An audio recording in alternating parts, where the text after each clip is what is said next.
জাল টাকা এগুলো মানুষ সতর্ক থাকে কেন? সতর্ক থাকে এজন্য যে এটা নামে যদিও লাস্টে টাকা শব্দ আছে, কিন্তু আসলে এটা কোনো টাকাই না, এটা কোনো কাজের জিনিসই না। এখন যারা চেক দিয়া দেখে, মানে দোকানদার না বুঝলে অন্তত একটু ঘষা মেরে দেখে, একটু উপরে উঁচায় দেখে, বোঝার চেষ্টা করে।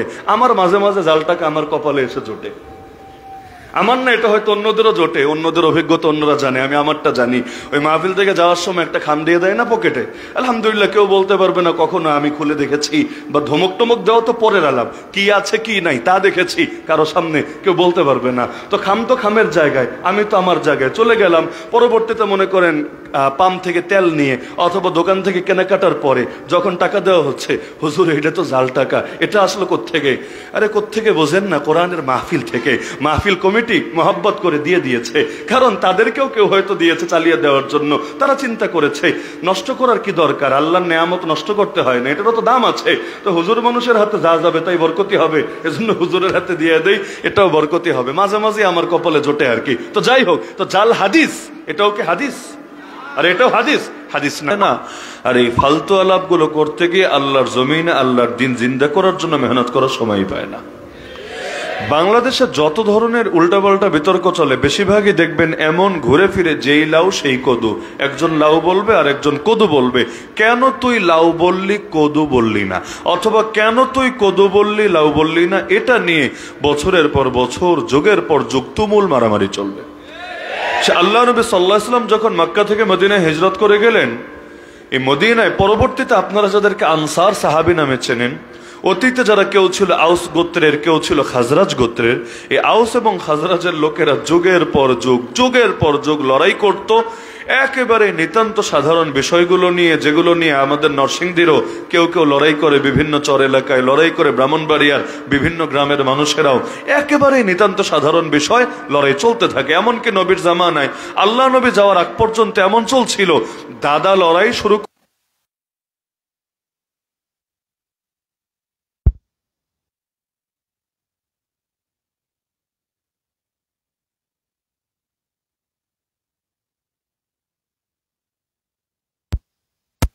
অথচ দেখা যাবে পুরো বিতর্কের এবং পুরো যুদ্ধের মূল বিষয় কি ছিল? মূল বিষয় একজনের কূপে গিয়ে আরেকজন হয়তো আরেকজনের উট মুখ দিয়ে বসেছে, অথবা আজকে এর সিরিয়াল, কিন্তু এর সিরিয়ালের জায়গায় আরেকজন এসে সিরিয়াল দিয়ে পানি নিয়ে গিয়েছে। এরকম নিতান্ত সাধারণ বিষয় নিয়ে যুদ্ধ আর যুদ্ধ আর যুদ্ধ যুগের পর যুগ ধরে চলছে। তো মূল আলোচনায় ঢোকার আগে একটু উদাহরণই দেয়। আজকে সব আলাপ বাংলাদেশ নিয়ে, এখানে বিদেশের কোনো ভার্সন নাই। এর মধ্যে এক নম্বরে যেমন মনে করেন, মূল আলোচনা না, আগেই বলেছি এটা উদাহরণ হিসেবে বোঝার স্বার্থে বলছি। বাংলাদেশে ছোটবেলা থেকে আমরা একটা বিতর্ক শুনে আসছি যে আল্লাহর নবীকে গায়েব জানেন নাকি জানেন না। দুই দল, জবাব দেওয়ার দরকার নেই, তাহলে তো সে বিতর্কই হলো। আল্লাহ নবীকে গায়েব জানেন নাকি গায়েব জানেন না, এটা নিয়ে বিতর্ক। এক দলের দাবি জানেন, যারা বলে জানে না তাদেরকে আর কখনো বেঈমান পর্যন্ত বলে ফেলে। এদের দলিল কি? যে আল্লাহর নবী যদি গায়েব নাই জানেন, তাহলে কিয়ামতের আগে হবে এমন কত কিছু তার ওই জামানায় কিভাবে বলে গেলেন? যেমন দাজ্জাল তো আসে নাই এখনো দুনিয়ার বুকে, আল্লাহ নবী দাজ্জালের কথা কেমনে বললেন? আল্লাহ নবী ঈসা যে আবার আসবেন কিয়ামতের আগে, ভবিষ্যৎবাণীগুলো কিভাবে করলেন? হিন্দুস্তানের জমিনে এক জিহাদ হবে, গাজওয়াতুল হিন্দ। সেই গাজওয়াতুল হিন্দ যে ঈমান আর কুফরের মধ্যে একটা যুদ্ধের কারণ হবে, এই বিষয়টাও আল্লাহ নবী তার জামানায় কিভাবে বললেন? কিয়ামত হবে, হাসর হবে, নাসর হবে, জান্নাতে গিয়ে কি করবে, কি বলবে, কি খাবে, কিভাবে থাকবে, জাহান্নামে যাওয়ার পর তার পরিণতি কি হবে, কিভাবে বললেন? এগুলো তো অতীত না, এগুলো তো নবীর সময় বর্তমানও না, এগুলো তো ভবিষ্যৎ। আর ভবিষ্যৎ তো গায়েব। তো গায়েবের ইলম যদি না থাকে, গায়েবের সংবাদ দিলেন কিভাবে? গায়েবের সংবাদ দেওয়াই প্রমাণ করে গায়েবের ইলম ছিল তার মাঝে। আর একটা দুটো না, এরকম শত শত না হাজার হাজার হাদিস পাওয়া যাবে যেগুলো সবই ভবিষ্যৎবাণী রিলেটেড। যেমন আল্লাহ নবী একদিন উহুদ পাহাড়ের উপরে উঠলেন, হঠাৎ দেখা গেল ভূমিকম্প শুরু হয়েছে, উহুদ পাহাড় কাঁপতে শুরু করেছে। ফারাজাফা বিহিম উহুদ। আল্লাহ নবী সাল্লাল্লাহু আলাইহি ওয়াসাল্লাম তখন উহুদ পাহাড়ে তার হাতে একটা লাঠি দিয়ে আঘাত করে বললেন, উসবুত উহুদ ফাইন্নামা আলাইকা নাবিয়্যুন ওয়া সিদ্দীকুন ওয়া শাহীদান। উহুদ তুমি থেমে যাও, তোমার উপর দাঁড়িয়ে আছেন একজন নবী, একজন সিদ্দিক, দুইজন শহীদ। নবীকে দাঁড়িয়ে আছে সবাই জানে, মুহাম্মদুর রাসূলুল্লাহ সাল্লাল্লাহু আলাইহি ওয়াসাল্লাম। সিদ্দিককে দাঁড়িয়ে আছে সবাই বোঝে, আবু বকর সিদ্দিক রাদিয়াল্লাহু আনহু। দুই শহীদ আবার কে? সবাই তো জিন্দা, মরার আগে আবার শহীদ হয় কেমনে? শহীদ মানে তো আল্লাহর পথে তার জান কোরবান হয়েছে, সবাই সুস্থ, সবাই জিন্দা। কিন্তু নবী বলছেন, আরে থাম রে উহুদ, এখন তোর কাপাকাপির সময় না, তোর উপর নবী দাঁড়িয়ে, সিদ্দিক দাঁড়িয়ে, দুই শহীদ দাঁড়িয়ে। কোন দুই শহীদ? বাস্তবে তারা তখন শহীদ না, একজন আমিরুল মুমিনিন ওমর ইবনুল খাত্তাব আর একজন যুন্নুরাইন ওসমান গনি রাদিয়াল্লাহু আনহু। তাহলে দুইজন তখনও জিন্দা, কিন্তু নবীর এই বাক্য বলার পর তাদের আর বুঝতে বাকি থাকে নাই, তারা অবশ্যই শহীদ হবেনই হবেন, কপালে শাহাদাত আসবেই আসবে, কারণ নবী যেহেতু শহীদ বলেছেন, সুতরাং এটাই হবে। এমনকি এক যুদ্ধে আল্লাহ রাসূল সাল্লাল্লাহু আলাইহি সাল্লাম তিনজনকে আমির ঘোষণা করলেন, যে প্রথম আমির তুমি, তুমি শহীদ হলে তুমি, তুমি শহীদ হলে তুমি। তিনজন যদি শহীদ হও তাহলে মুসলমানরা পরামর্শ করে একজনকে আমির বানিয়ে নেবে। তিনজনের বুঝতে আর বাকি নাই, একজনও আর ফিরতে পারবে না জান নিয়ে, ওই চতুর্থ জনের হাতে আল্লাহ হয়তো বিজয় দেবে, কারণ সব যুদ্ধে আমির বানায় একজন। এই যুদ্ধে 4 জনের কথা কেন আসলো, যার 3 জন নাম নিয়ে একজন অস্পষ্ট রেখে? তো 3 জন প্রস্তুত, একজন জাফর তাইয়ার, একজন যায়েদ রাদিয়াল্লাহু আনহু যায়েদ বিন হারেসা, আর একজন আব্দুল্লাহ বিন রাওয়াহা। 3 জন বুঝে ফেলেছেন। পরবর্তীতে তাই হলো, 3 জন শহীদ হলেন। এরপর মুসলমানরা পরামর্শ করে খালিদ বিন ওয়ালিদ রাদিয়াল্লাহু আনহু, সাইফুম মিন সুয়ুফিল্লাহ, তাকে তারা আমির নিযুক্ত করলেন, এবং পরবর্তীতে আল্লাহ তাআলা তার হাতেই মুসলমানদেরকে ওই কাফেরদের ঘেরাও থেকেও মুক্ত করে নিয়ে আসলেন। তাহলে আল্লাহ নবী তো ভবিষ্যৎ নিয়ে বহুত কিছু বলেছেন। কিভাবে বললেন? এগুলো তো ইলমে গায়েবের অন্তর্ভুক্ত। নবী যেহেতু বলেছেন, তার মানে নবী গায়েব জানেন। দ্বিতীয় দল যারা বলে নবী গায়েব জানে না, তারা কি এগুলো অস্বীকার করে যে দাজ্জাল আসবে না, নবী ঈসা আসবেন না, মাহদি আসবে না, গজওয়াতুল হিন্দ হবে না, আরো যা কিছু আছে, এগুলো নিয়ে নবী যা বলেছেন সেটা সঠিক হবে না, অস্বীকার করে না? তারা অস্বীকার করে না, তারাও বলে হ্যাঁ এগুলো তো সব মানি, এগুলো আল্লাহ জানিয়েছেন তাই নবী জেনেছেন, নবী জেনেছেন তাই উম্মতকে বলেছেন। যেগুলো যেগুলো জানিয়েছেন সেগুলো তো অবশ্যই জানেন, যা জানান না তা তিনি জানেন না, কারণ আল্লাহ বলেছেন আলিমুল গায়ব। নিজের ব্যাপারে আল্লাহ বলছেন আলিমুল গায়ব, আল্লাহ গায়েবের জ্ঞানের অধিকারী। ফালা ইউযহিরু আলা গায়বিহি আহাদা, তিনি কারো উপর তার গায়েব প্রকাশ করেন না, ইল্লা মান ইরতাদা মির রাসূল, তবে যেই রাসূলের উপর, যেই প্রতিনিধির উপর, যেই বার্তাবাহকের উপর তিনি সন্তুষ্ট, তার সামনে গায়েবের কিছু কিছু বিষয় তিনি প্রকাশ করেন। তা আল্লাহ জানালে তো সবাই জানবে, আল্লাহ ফেরেশতাকে জানালে ফেরেশতাও জানে। যেমন বছরে একটা রাত আছে, আগামী 1 বছর কি হবে না হবে, দায়িত্বরত ফেরেশতাদেরকে সেই রাত্রে তাদের দায়িত্ব বুঝায় দেওয়া হয়। তাহলে আমি তো জানি না আগামীকাল কি হবে, ওমা তাদরি নাফসুম মাযা তাকসিবু গাদা, কিন্তু দায়িত্বরত ফেরেশতা তো জানে আগামী বছরের ওই রাত আসার আগ পর্যন্ত কি হবে। তাই বলে সে আলিমুল গায়েব হয়ে যায় নাই। কেন? আল্লাহ তাকে জানিয়েছেন এবং আল্লাহ জানানোর মাধ্যমে সে জেনেছে। তো যারা বলে নবী গায়েব জানে না, উদ্দেশ্য নবীর গায়েবের নিজস্ব জ্ঞান নাই, তবে অর্জিত জ্ঞান, মানে যেই জ্ঞান আল্লাহ দিয়েছেন, ওই আল্লাহ প্রদত্ত জ্ঞান আছে, আল্লাহ যতটুকু দিয়েছেন ততটুকু আছে। নতিজা কি দাঁড়ালো? নতিজা দাঁড়ালো লাউয়ার কদুর নতিজা। কিভাবে? যে যারা বলছে নবী গায়েব জানেন, তারা যেই যেই বিষয় ওদেরকেও জিজ্ঞাসা করেন, আচ্ছা নবী গায়েব জানেন? সব জানেন? নবীর ইলম কি অসীম? বলবেন হ্যাঁ। না হুজুর, এটা কিভাবে হয়? অসীম তো আল্লাহ, আল্লাহর জ্ঞান অসীম, বাকি সবই তো সসীম। নবী সব জানেন না, আল্লাহ যা যা জানিয়েছেন তা জানেন। তো যেই লাও সেই কদুই তো হলো। আপনি বললেন আল্লাহ যা যা জানিয়েছেন তা তা জানেন, আবার তিনি বলছেন জানেন না, মানে হলো আল্লাহ যা জানান নাই তা তিনি নিজের থেকে জানেন না, ব্যাস একই হলো। হ্যাঁ, এর মানে দল দুইটাই, বিষয়টা এত সহজ ভাববেন না, আরো মায়ের পেচ আছে। একদল আবার এমনও আছে যারা মনে করে সবই জানে, সবই, মানে আল্লাহ যেমন সব জানে, নবীও একইভাবে সব জানে, কোনো কিছু গোপন নাই। এজন্য এমন পাগলও আছে বাংলাদেশে, একদিকে তো মিলাদ কিয়াম করে, ওই কিয়ামের মধ্যে চেয়ার একটা খালি রাখে, যে নবী জানবে, জেনে এসে এখানে বসবে, আল্লাহ নবী বসবে, নবী যাওয়ার পরে তারা জিলাপি খাবে, এই খুশিতে, এই আনন্দে। দল যে দুইটাই, বিষয়টা এমন না, দল বহুত আছে। বাংলাদেশ তো বড় একটা দেশ, মানে দেশ সাইজে ছোট, মানুষ বেশি, তো দলাদলের অভাব নাই। কিন্তু আমি প্রথম যে 2টা দলের কথা বললাম, বাকি 3, 4, 5, 6 এগুলো রাখেন। প্রথম 2 দলের বক্তব্য যদিও আলাদা, কিন্তু উদ্দেশ্য যেই লাউ সেই কদু, কিন্তু বলায় পার্থক্য। ওই যে বাঙালি জাতীয়তাবাদ আর বাংলাদেশি জাতীয়তাবাদ, তুমুল মারপিট চলে না? চলে এগুলো নিয়ে। আবার জয় বাংলা স্লোগান নিয়েও কত ধরনের কত বক্তব্য হয়, শাব্দিক অর্থ নিয়ে না, কিন্তু অর্থের পেছনে কি উদ্দেশ্য লুকায়া আছে, কারা বলেছে, কবে বলেছে, এগুলো নিয়ে মারপিট চলে সমাজে। তাহলে দেখা গেল অনেক বিতর্ক এমন, এটা তো মানেন যে অনেক বিতর্ক এমন যেই বিতর্কগুলো ফালতু, মানে কোনো দরকারই নাই, তারপরও সমাজে চলে। এই রকম বিতর্কের, এবার আমার মূল আলোচনা, এই রকম অনেকগুলা বিতর্কের একটা বিতর্ক হলো মাযহাব নিয়েও চলে। যারা বলে মাযহাব মানা শিরক, করা নিজেরাও মাযহাব মানে, বিশ্বাস হয় না? যারা বলে মাযহাব মানা শিরক, তারা নিজেরাও মাযহাব মানে। মাযহাব মানতে বাধ্য সকলে, একমাত্র সে না যে ব্যক্তি নিজেই ইমামে মুস্তাহিদে পরিণত হয়েছে। কিভাবে? আগেরটা যেমন উদাহরণ দিয়ে বুঝালাম, এটাও বুঝাবো।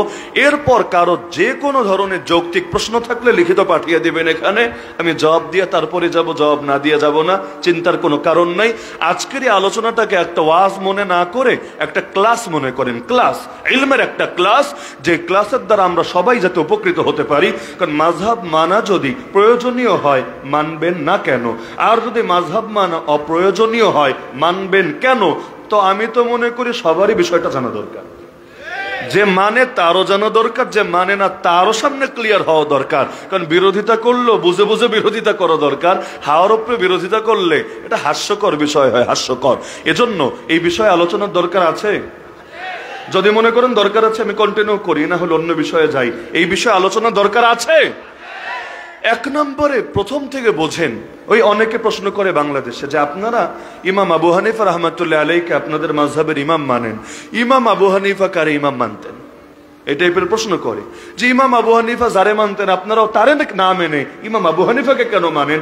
আপনারা যদি হানাফি মাযহাবের হন, আবু হানিফা কোন মাযহাবের ছিল? এই টাইপের একটা বকলম মার্কা প্রশ্ন মেড ইন বাংলাদেশ, এটা আছে বিভিন্ন জায়গায় ছড়ায় ছিটায়া, বিভিন্ন মানুষ করে এবং নিজেদেরকে খুব বড় পণ্ডিত মনে করে এই প্রশ্নটা করতে পেরে। প্রথম বিষয়টা বোঝেন যে কোরআন এবং সুন্নাহ জগতের সব সমস্যা সমাধান এতে আছে কিনা? অবশ্যই আছে। অ্যাজ আ মুসলিম আমাদের ঈমান এটা, আমাদের আকীদা এটা, কোরআন পরিপূর্ণ এবং কোরআনের ব্যাখ্যাই নবীজির সুন্নাহ পরিপূর্ণ। তিবয়ানাল লিকুল্লি শাই, আল্লাহ বলে দিয়েছেন কোরআন হলো প্রতিটা জিনিসের সুস্পষ্ট বিবরণ। আল্লাহ বলেছেন মা ফাররাতনা ফিল কিতাবি মিন শাই, আমি আল্লাহ কোরআনের মধ্যে, কিতাবের মধ্যে কোনো কিছু বাদ দেই নাই। তাহলে এটা বুঝলাম যে কোরআন পরিপূর্ণ, এটা বুঝলাম নবীজির সুন্নাহ পরিপূর্ণ। কিন্তু এখন চিন্তার বিষয় হলো কোরআনের আয়াত তো সীমাবদ্ধ, নির্দিষ্ট কয়েকটা, এর চাইতে বাড়বেও না, এর চাইতে কমবেও না। এখন যুগ যতই সামনে অগ্রসর হোক, নবীর জামানা থেকে আমাদের জামানা প্রায় 1450 বছরের চাইতে বেশি সময়ের গ্যাপ আছে। তাই বলে সমস্যা যতই বাড়ুক, আয়াত কিন্তু বাড়ে নাই। আয়াত যা ছিল তাই আছে, তাই থাকবে। জগতে কত কত সমস্যা এসেছে, হাদিসও নতুন করে বাড়ে নাই। নতুন যত হাদিস এসেছে এগুলোকে আমরা জাল হাদিস বলি। জাল হাদিস, জাল হাদিস মানে কি? জাল টাকাও কি টাকা? জাল টাকাও টাকা? জাল টাকা কোনো টাকাই না। জাল টাকা নিয়ে দোকানে গেলে ললিপপ দিবে তো? ললিপপ দেবে না, পারলে পুলিশও ধরায় দিবে আপনাকে, এটাই বাস্তবতা।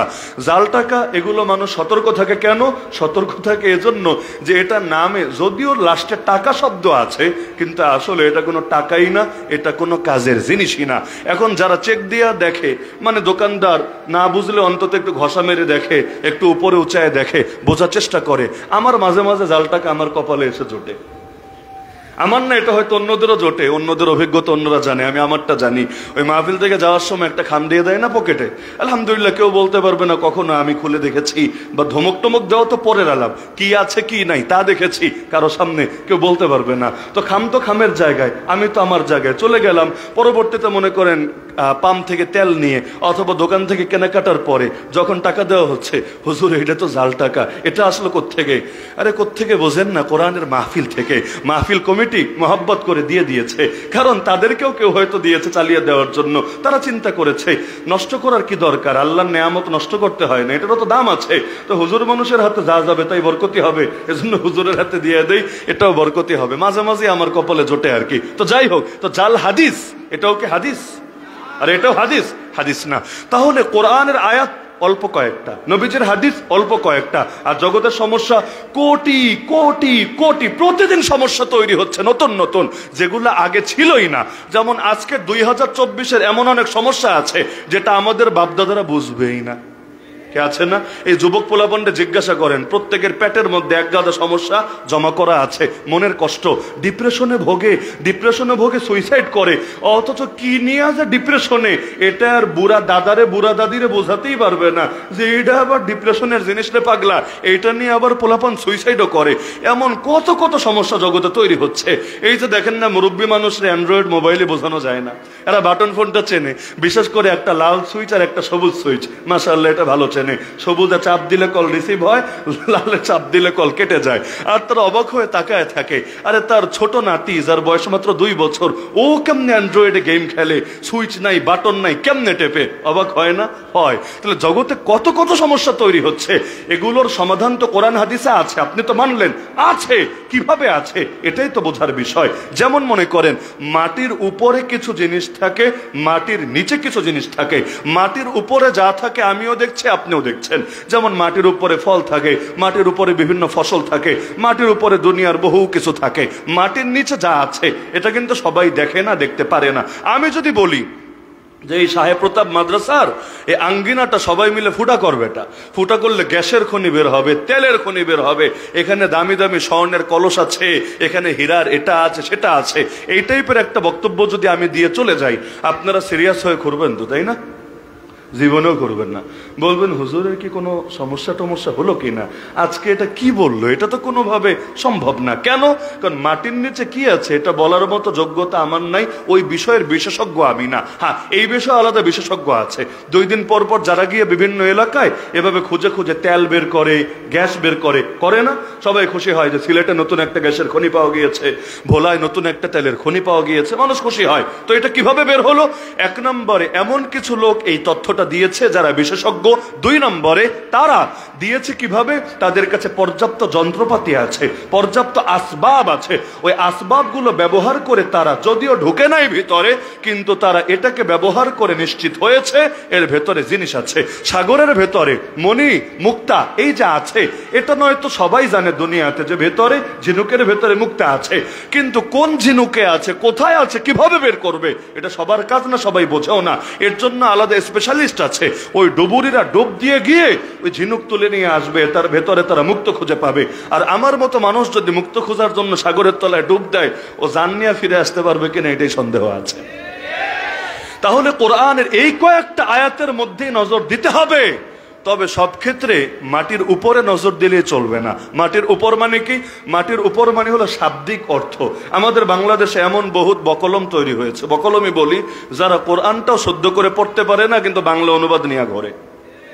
ওরা ভেবেছে কোরআন তেলাওয়াতের দরকার নাই, সহিশুদ্ধ করার দরকার নাই, এমনকি নামাজে পড়তে যতটুকু সহিশুদ্ধ লাগে এইটাও তাদের নাই। তো বাংলা অনুবাদ ঠোঁটস্থ করে ফেলেছে, ঠোঁটস্থ। আমি জেলে গিয়ে এমন কিছু মানুষকে পেয়েছিলাম, বাইরে পাই নাই, জেলে গিয়ে পেয়েছিলাম। মানে আমি তাদের মেধা দেখে আসলে ঈর্ষা করেছি, কিভাবে সম্ভব? আল্লাহর বান্দারা একেবারে আয়াত নাম্বার, সূরা নাম্বার সহকারে ইসলামিক ফাউন্ডেশনের বাংলা অনুবাদ মুখস্থ করে রেখেছে। একেবারে হুজুর সূরা নাম্বার এত, আয়াত নাম্বার এত, এরপর বাংলা অনুবাদটা বলে ফেলে। তা আমরা তো নাম্বার দিয়ে দিয়ে মুখস্থ করিনি, আমরা তো পৃষ্ঠা হিসাবে মুখস্থ করেছি, আমাদের জন্য জটিল ব্যাপার। পরে অনুবাদ শুনলে এটার আরবি করে ট্রান্সলেশন করে মাথায় তারপর মিলাই, ও আচ্ছা এটা তো এই আয়াত, এই আয়াতটা উপস্থাপন করেছে। অথচ শুদ্ধ করে আরবি পারে না, কিচ্ছু পারে না, কিন্তু এত পড়া পড়েছে, কোরআন এত পড়া পড়েছে, অনুবাদ মুখস্থ করে ফেলেছে। এবং করতে করতে এখন তারা হয়েছে আহলে কোরআন। আহলে কোরআন মানে কি? কোরআন মানে হাদিস মানে না। কেন কোরআন মানে হাদিস মানে না? এদেরও যুক্তি এটা, তিবিয়ানাল লিকুল্লি শাই মা ফাররাতনা ফিল কিতাবি মিন শাই। কোরআন পরিপূর্ণ, কোরআন যদি পরিপূর্ণ হয় হাদিস লাগবে কেন?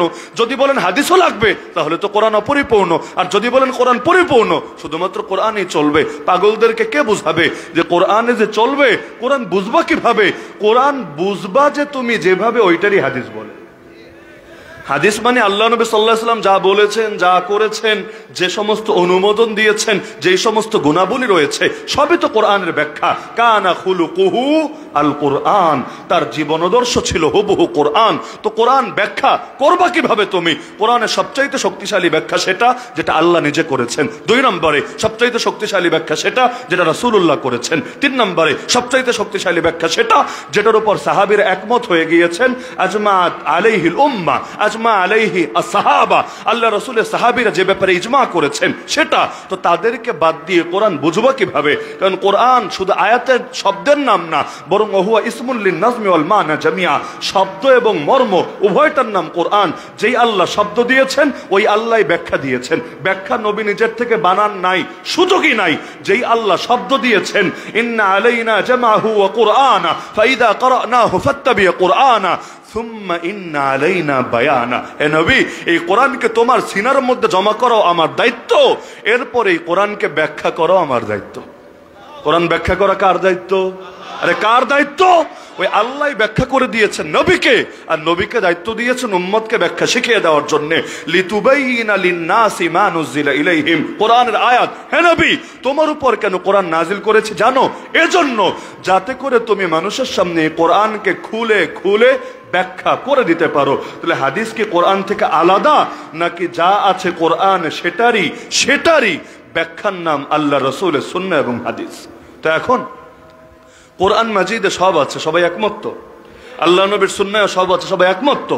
একমত। কিন্তু সবকিছুই যে আগে বললাম মাটির উপরে পাওয়া যায় না, কিছু জিনিসের জন্য মাটির গভীরে ঢুকতে হয়, এটাও তো বোঝেন সবাই। সব জিনিস উপরে পাওয়া যায় না, কিছু জিনিসের জন্য গভীরে ঢুকতে হয়। কোরআনে সব আয়াত হেদায়াত। আলিফ লাম মিম হেদায়েত না? ইয়াসিন, তাহা, হামিম, আইন, সিন, কাফ, এই যে জাতীয় কিছু আয়াত আছে যেগুলোর অনুবাদও কোনো মৌলবী করতে পারবে না, যেগুলোর তাফসীরও কোনো মুফাসসির সুনিশ্চিতভাবে আলা সাবিলিল জাজম ওয়াল ইয়াকিন কেউ বলতে পারবে না, বরং বলতে বাধ্য আল্লাহু আ'লামু বিমুরাদিহি বিযালিক। এর আসল অর্থ, এর আসল মর্ম একজনই ভালো জানেন, তিনি কে? আচ্ছা এই আয়াতগুলোতে তো হেদায়েত নাই মনে হয় কি নাই? কারণ পুরো কোরআনই হেদায়েত। যালিকাল কিতাবু লা রাইবা ফি হুদাল লিল মুত্তাকিন, এই কোরআনে কোনো সন্দেহের অবকাশও নাই, এই কোরআন মুত্তাকিদের জন্য হেদায়েত। আল্লাহ পুরো কোরআনকে হেদায়েত বলেছেন, আংশিককে না, কিছু বাদ দিয়ে বাকিটাকে না। যালিকাল কিতাবু হুদান আই হাদিন, পুরো কিতাবটাই, পুরো কোরআনটাই মুমিনের জন্য হেদায়েত হয়। পুরো কোরআন যদি হেদায়েত, আলিফ লাম মিম হেদায়েত না? যে আয়াতগুলো বুঝি না এগুলো হেদায়েত না? অবশ্যই হেদায়েত। তো মাটির উপরে তো ফাঁকা, কিছুই দেখি না। আলিফের মধ্যে কি দেখি, লামের মধ্যে কি দেখি, মিমের মধ্যে কি দেখি? যেই মানুষগুলো শুধু অনুবাদ পড়ে পড়ে ভাবে সব পড়ে ফেলেছি। আরে অনুবাদ খুললেও দেখবা আলিফ লাম মিম, বাংলায় লেখা আলিফ লাম মিম, কি হলো? এটার অনুবাদ বলে? আরবি আলিফ লাম মিম, বাংলায়ও লিখলো আলিফ লাম মিম, এটার অনুবাদ বলে না। কিন্তু এর ভেতরেও কিছু আছে নাকি নাই? আরে আছে নাকি নাই? তাহলে কোরআনে সব জায়গায় হেদায়েত আছে, সব জায়গায় ছড়ানো ছিটানো আছে। এক সূরা ফাতিহার তাফসীর এমনও আছে 500 পৃষ্ঠার খণ্ড। 500 পৃষ্ঠা বোঝেন? আর ওই বাংলা বইয়ের মতো পৃষ্ঠা না, পৃষ্ঠার সাইজও বড়, লেখাও একদম গুড়ি। যারা চোখে ঠিক মতো দেখেন না, চশমা লাগবে আপনাদের পড়ার জন্য, তাহলে দেখা যাবে এই 500 পৃষ্ঠা জুড়ে তাফসীর করলোটা কি কইরা আবার বলে আসলে আরো লম্বা হয়ে যাবে বিস্তারিত ব্যাখ্যা করলে, থাক বাকিটা আপাতত সীমাবদ্ধ করা হলো শুধুমাত্র মলারটারে ছোট রাখার খাতিরে। পুরা 500 পৃষ্ঠা বলার পরও বলে সংক্ষিপ্ত হচ্ছে। এমনকি ইমাম ইবনুল কাইয়িম রাহমাতুল্লাহ একটা কিতাবের নাম আমাদের জেনারেল ভাইয়েরাও শোনার কথা, মাদারিজুস সালিকিন। নাম শুনেছেন? মাদারিজুস সালিকিন অতি প্রসিদ্ধ কিতাব। এই মাদারিজুস সালিকিন মূলত কি? এটা পুরো কিতাবের নাম দেখলেই বুঝবেন। মাদারিজুস সালিকিন বাইনা মানাজিলি ইয়াকা না'বুদু ওয়া ইয়াকা নাস্তাঈন। কিছু বুঝে আসে? তার মানে এই যে সূরা ফাতিহার একটা আয়াত, 4 নম্বর আয়াত, ইয়াকা না'বুদু ওয়া ইয়াকা নাস্তাঈন, মূলত পুরো কিতাব জুড়ে এর ব্যাখ্যা আর এর ব্যাখ্যা আর এর ব্যাখ্যা। ইয়া বড় কিতাব মাদারিজুস সালিকিন, পুরোটা খালি ইয়াকা না'বুদু ওয়া ইয়াকা নাস্তাঈনের ব্যাখ্যা। এমনকি পুরো কোরআনকে বলা যাবে সূরা ফাতিহার ব্যাখ্যা। এ কথা কেউ দাবি করলে মোটেও ভুল না। উম্মুল কোরআন, উম্মুল কিতাব, পুরো কোরআনটাই হলো সূরা ফাতিহার ব্যাখ্যা। সূরা ফাতিহা হলো পুরো কোরআনের শিরোনাম, যার ভেতরে এমন কিছু আল্লাহ দিয়েছেন যেটা ব্যাখ্যা করতে পুরো কোরআন লাগবে, পুরো সুন্নাহ লাগবে, পুরো দুনিয়ার সব ইলম লাগবে, তবুও সম্ভব না সূরা ফাতিহার ব্যাখ্যা করা। কিন্তু এত কিছুকে আমাদের মতো মূর্খসূর্খ লোকেরা বোঝে না, বোঝার কথাও না। তাহলে এবার আসেন মূল পয়েন্টে। কোরআনে সব আছে মানি, নবীজির সুন্নাহে সব আছে মানি। আমি একা মানি না, আপনারাও মানেন। এবার এটাকে মাথায় রেখে নবীজির একটা সহি হাদিস শোনেন। হাদিসটা নিঃসন্দেহে সহি, কেউ পারবে না এটাকে দুর্বল প্রমাণ করতে। আল্লাহ নবী সাল্লাল্লাহু আলাইহি ওয়াসাল্লাম মুআয রাদিয়াল্লাহু আনহু, এক সাহাবী যার নাম মুআয, তাকে ইয়ামান দেশের গভর্নর বানিয়ে পাঠালেন।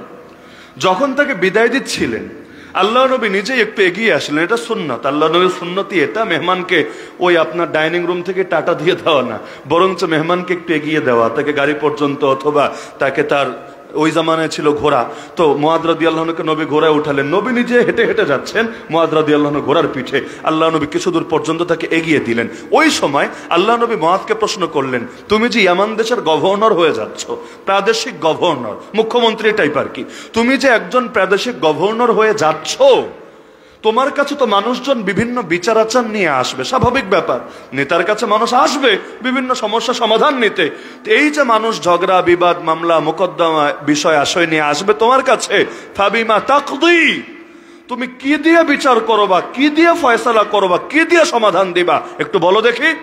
মুআয রাদিয়াল্লাহু আনহু বললেন, আকদি বিকিতাবিল্লাহ, আমি বিচার করব, ফয়সালা করব আল্লাহর কিতাব দিয়ে, অর্থাৎ কোরআন মাজিদ দিয়ে। এর পরের বাক্যটা শোনেন, নবী বললেন, ফাইন লাম তাজিদ, ফাইন লাম ইয়াকুন না, ফাইন লাম তাজিদ, যদি না পাও তাহলে কি করবা? প্রশ্ন বুঝতে পারছেন? নবীর প্রশ্ন। তুমি যে বললা কোরআন দিয়ে বিচার করবা, কোরআনই তোমার আইন গ্রন্থ, কোরআনই তোমার বিধান গ্রন্থ, কোরআনই তোমার সংবিধান গ্রন্থ, কোরআনই তোমার নীতি গ্রন্থ। যদি তুমি কোরআনে না পাও কি করবা? বাক্য খেয়াল করেন, না পাও, যদি না থাকে কি করবা এটা বলেন নাই। যদি না থাকে তাহলে কি করবা বলেন নাই, বলেছেন যদি না পাও তাহলে কি করবা। পার্থক্য আছে নাকি নাই? যদি না থাকে বললে বোঝা যেত কোরআনে অনেক কিছু নাই, অথচ কোরআনে আছে, অবশ্যই আছে। কিন্তু নবী বললেন যদি না পাও, তার মানে কি এটা সম্ভব, অবশ্যই আছে সবই, তো সবার নজরে সব ধরা পড়বে না। দুনিয়াতেও যেমন সবাই সবকিছু দেখতে পায় না। এই যে আমাদের প্রত্যেকের হাতের মধ্যে জীবাণু কিলিবিলি করছে, এমনি দেখেন একেবারে চোখের কাছে না দেখার চেষ্টা করেন, যারা চশমা পরা আছেন আপনারাও দেখেন, দেখেন কিছু দেখতে পারেন কিনা, কিচ্ছু পারবেন না। তো নির্দিষ্ট মেশিন লাগান এবং এগুলো দিয়ে যারা দেখে অভ্যস্ত, এদের সামনে নিয়ে হাতটা বসান, আপনাকে প্রয়োজনে ভিডিও ফুটেজ দেখাবে, এই দেখ ইয়া বড় বড় হাতির সাইজের এক একটা জীবাণু কিলিবিলি করছে। আসলে হাতির সাইজ না, এটা তার ওই যন্ত্রের মধ্যে ধরা পড়ছে। তাহলে দুনিয়া সবাই একরকম দেখে না, দেখার কথা না। একটা শকুন কত দূরে দেখে, আর আমরা মানুষ আশরাফুল মাখলুকাত হয়ে শকুনের 10 ভাগের 1 ভাগও তো দেখি না। এই যে ওই মাহফিলের পেছনে কারা বসে আছে, আমি তাদের চেহারা ভালো দেখতে পাচ্ছি না, পারার কথাও না। আর যদি মাহফিলের চাইতে আরো 10 গুণ বড় হয় দেখবো না, তো শকুন একটা বসায় দেন, ও আবার ঠিকই দেখতে পারবে। আল্লাহ তার চোখে পাওয়ার দিয়েছে। আল্লাহ নবী নামাজে দাঁড়িয়েছেন, হাতটাকে এভাবে সামনে বাড়িয়ে কি যেন ধরতে চাইলেন, ইমামতি করছেন, তো মনে হলো কি জানি সামনে নামাজের মধ্যে ধরতে চাইলেন। সাহাবীরা অবাক, আবার হাত গুটিয়ে নিলেন। নামাজ শেষে জিজ্ঞাসা করলেন, রাসূল বললেন, নামাজের মধ্যে আমার সামনে জান্নাতকে তুলে ধরা হয়েছে। কোন জান্নাত? দুনিয়াতে অনেকের নামই আছে জান্নাত, ওই জান্নাত না, ওই যে রবের জান্নাত যা আল্লাহ মুমিনদের জন্য প্রস্তুত করে রেখেছেন। আল্লাহ আমার সামনে জান্নাত তুলে ধরেছেন। জান্নাতের এক থোকা ফলও আমি দেখতে পাচ্ছিলাম। আমার ইচ্ছা হচ্ছিল ফলের থোকাটা ছিঁড়ে রাখবো, তোমাদেরকে দেখাবো বলে। তোমরা দুনিয়ায় বসে জান্নাতের একটু ফল দেখলা, জান্নাতের একটু নেয়ামত ভোগ করলা। তো আল্লাহ নবী নামাজের মধ্যেও তার সামনে জান্নাত ভেসে ওঠে। এই পরিমাণ শক্তি, এই পরিমাণ ভেতরের দূরদর্শিতা আল্লাহ তাকে দিয়েছে। আর আমরা নামাজে দাঁড়ালেও সেই মোবাইল, সেই মোটরসাইকেল, সেই গাড়ি, সেই বাড়ি, সেই নারী, সেই হাট, সেই মাঠ, সেই ঘাট। পার্থক্য আছে। আমার দৌড় এই পর্যন্ত, আমার নজর এগুলোই আসে। আর কারো দৌড় অনেক উপর পর্যন্ত, আন তা'বুদাল্লাহ কান্নাকা তারা, এমন ভাবে ইবাদত করে যেন আল্লাহকে চোখে দেখতে পাচ্ছে। তাহলে দেখায় দেখায় পার্থক্য আছে নাকি নাই? আরে পার্থক্য আছে নাকি নাই? ইমামদের কিতাব পড়লে মাথা ঘুরায় যায়। বিশেষ করে ওই ছাত্র জামানায় খালি একটা শব্দ শুনতাম, আপনারা তালিবুল ইলম শোনার কথা, ইলমে লাদুন্নি, ইলমে ওয়াহাবি, শোনেন না? চিন্তাই করতাম এটা আবার কোন হালুয়া। সব তো কিতাবে আছে, ইলমে লাদুন্নি ওয়া আতাইনাহু মিন লাদুন্না ইলমা। আল্লাহ বিশেষ ইলম দান করে। কেমনে দান করে? এই যুগে তো আর জিবরিল আমিন ওহিনিও আসবে না, তো কেমনে ইলমটা পাবে? তো দুনিয়াতে তো পাওয়া সহজ। যেমন আপনি এক ডিভাইস থেকে আরেক ডিভাইসে ফাইল কপি করবেন, আপনি বিভিন্ন মাধ্যম দিয়ে করতে পারবেন, ব্লুটুথ দিয়ে করবেন, শেয়ার দিয়ে করবেন, অথবা কেবল একটা লাগিয়ে করবেন।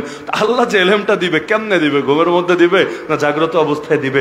মাদ্রাসায় থাকাকালীন দিবে না মাদ্রাসা থেকে যাওয়ার পরে দিবে? কেমনে দিবে? আমার কাছে এই মাসালাটা সবচাইতে বেশি ক্লিয়ার হয়েছে আল্লাহর দুইজন বান্দার কিতাব পড়ার পরে। আমি এই দুইজনের কিতাব পড়ার পরে আমার দিল একদম ইয়াকিনের সাথে সাক্ষ্য দিয়েছে, না এই ইলমগুলো দুনিয়ার কোনো কিতাবে তারা পায় নাই, পাওয়া সম্ভব না। এইটার নামে ইলমে লাদুন্নি, এইটার নামে রবের বিশেষ ইলম, এইটার নামে ইলমে ওয়াহাবি।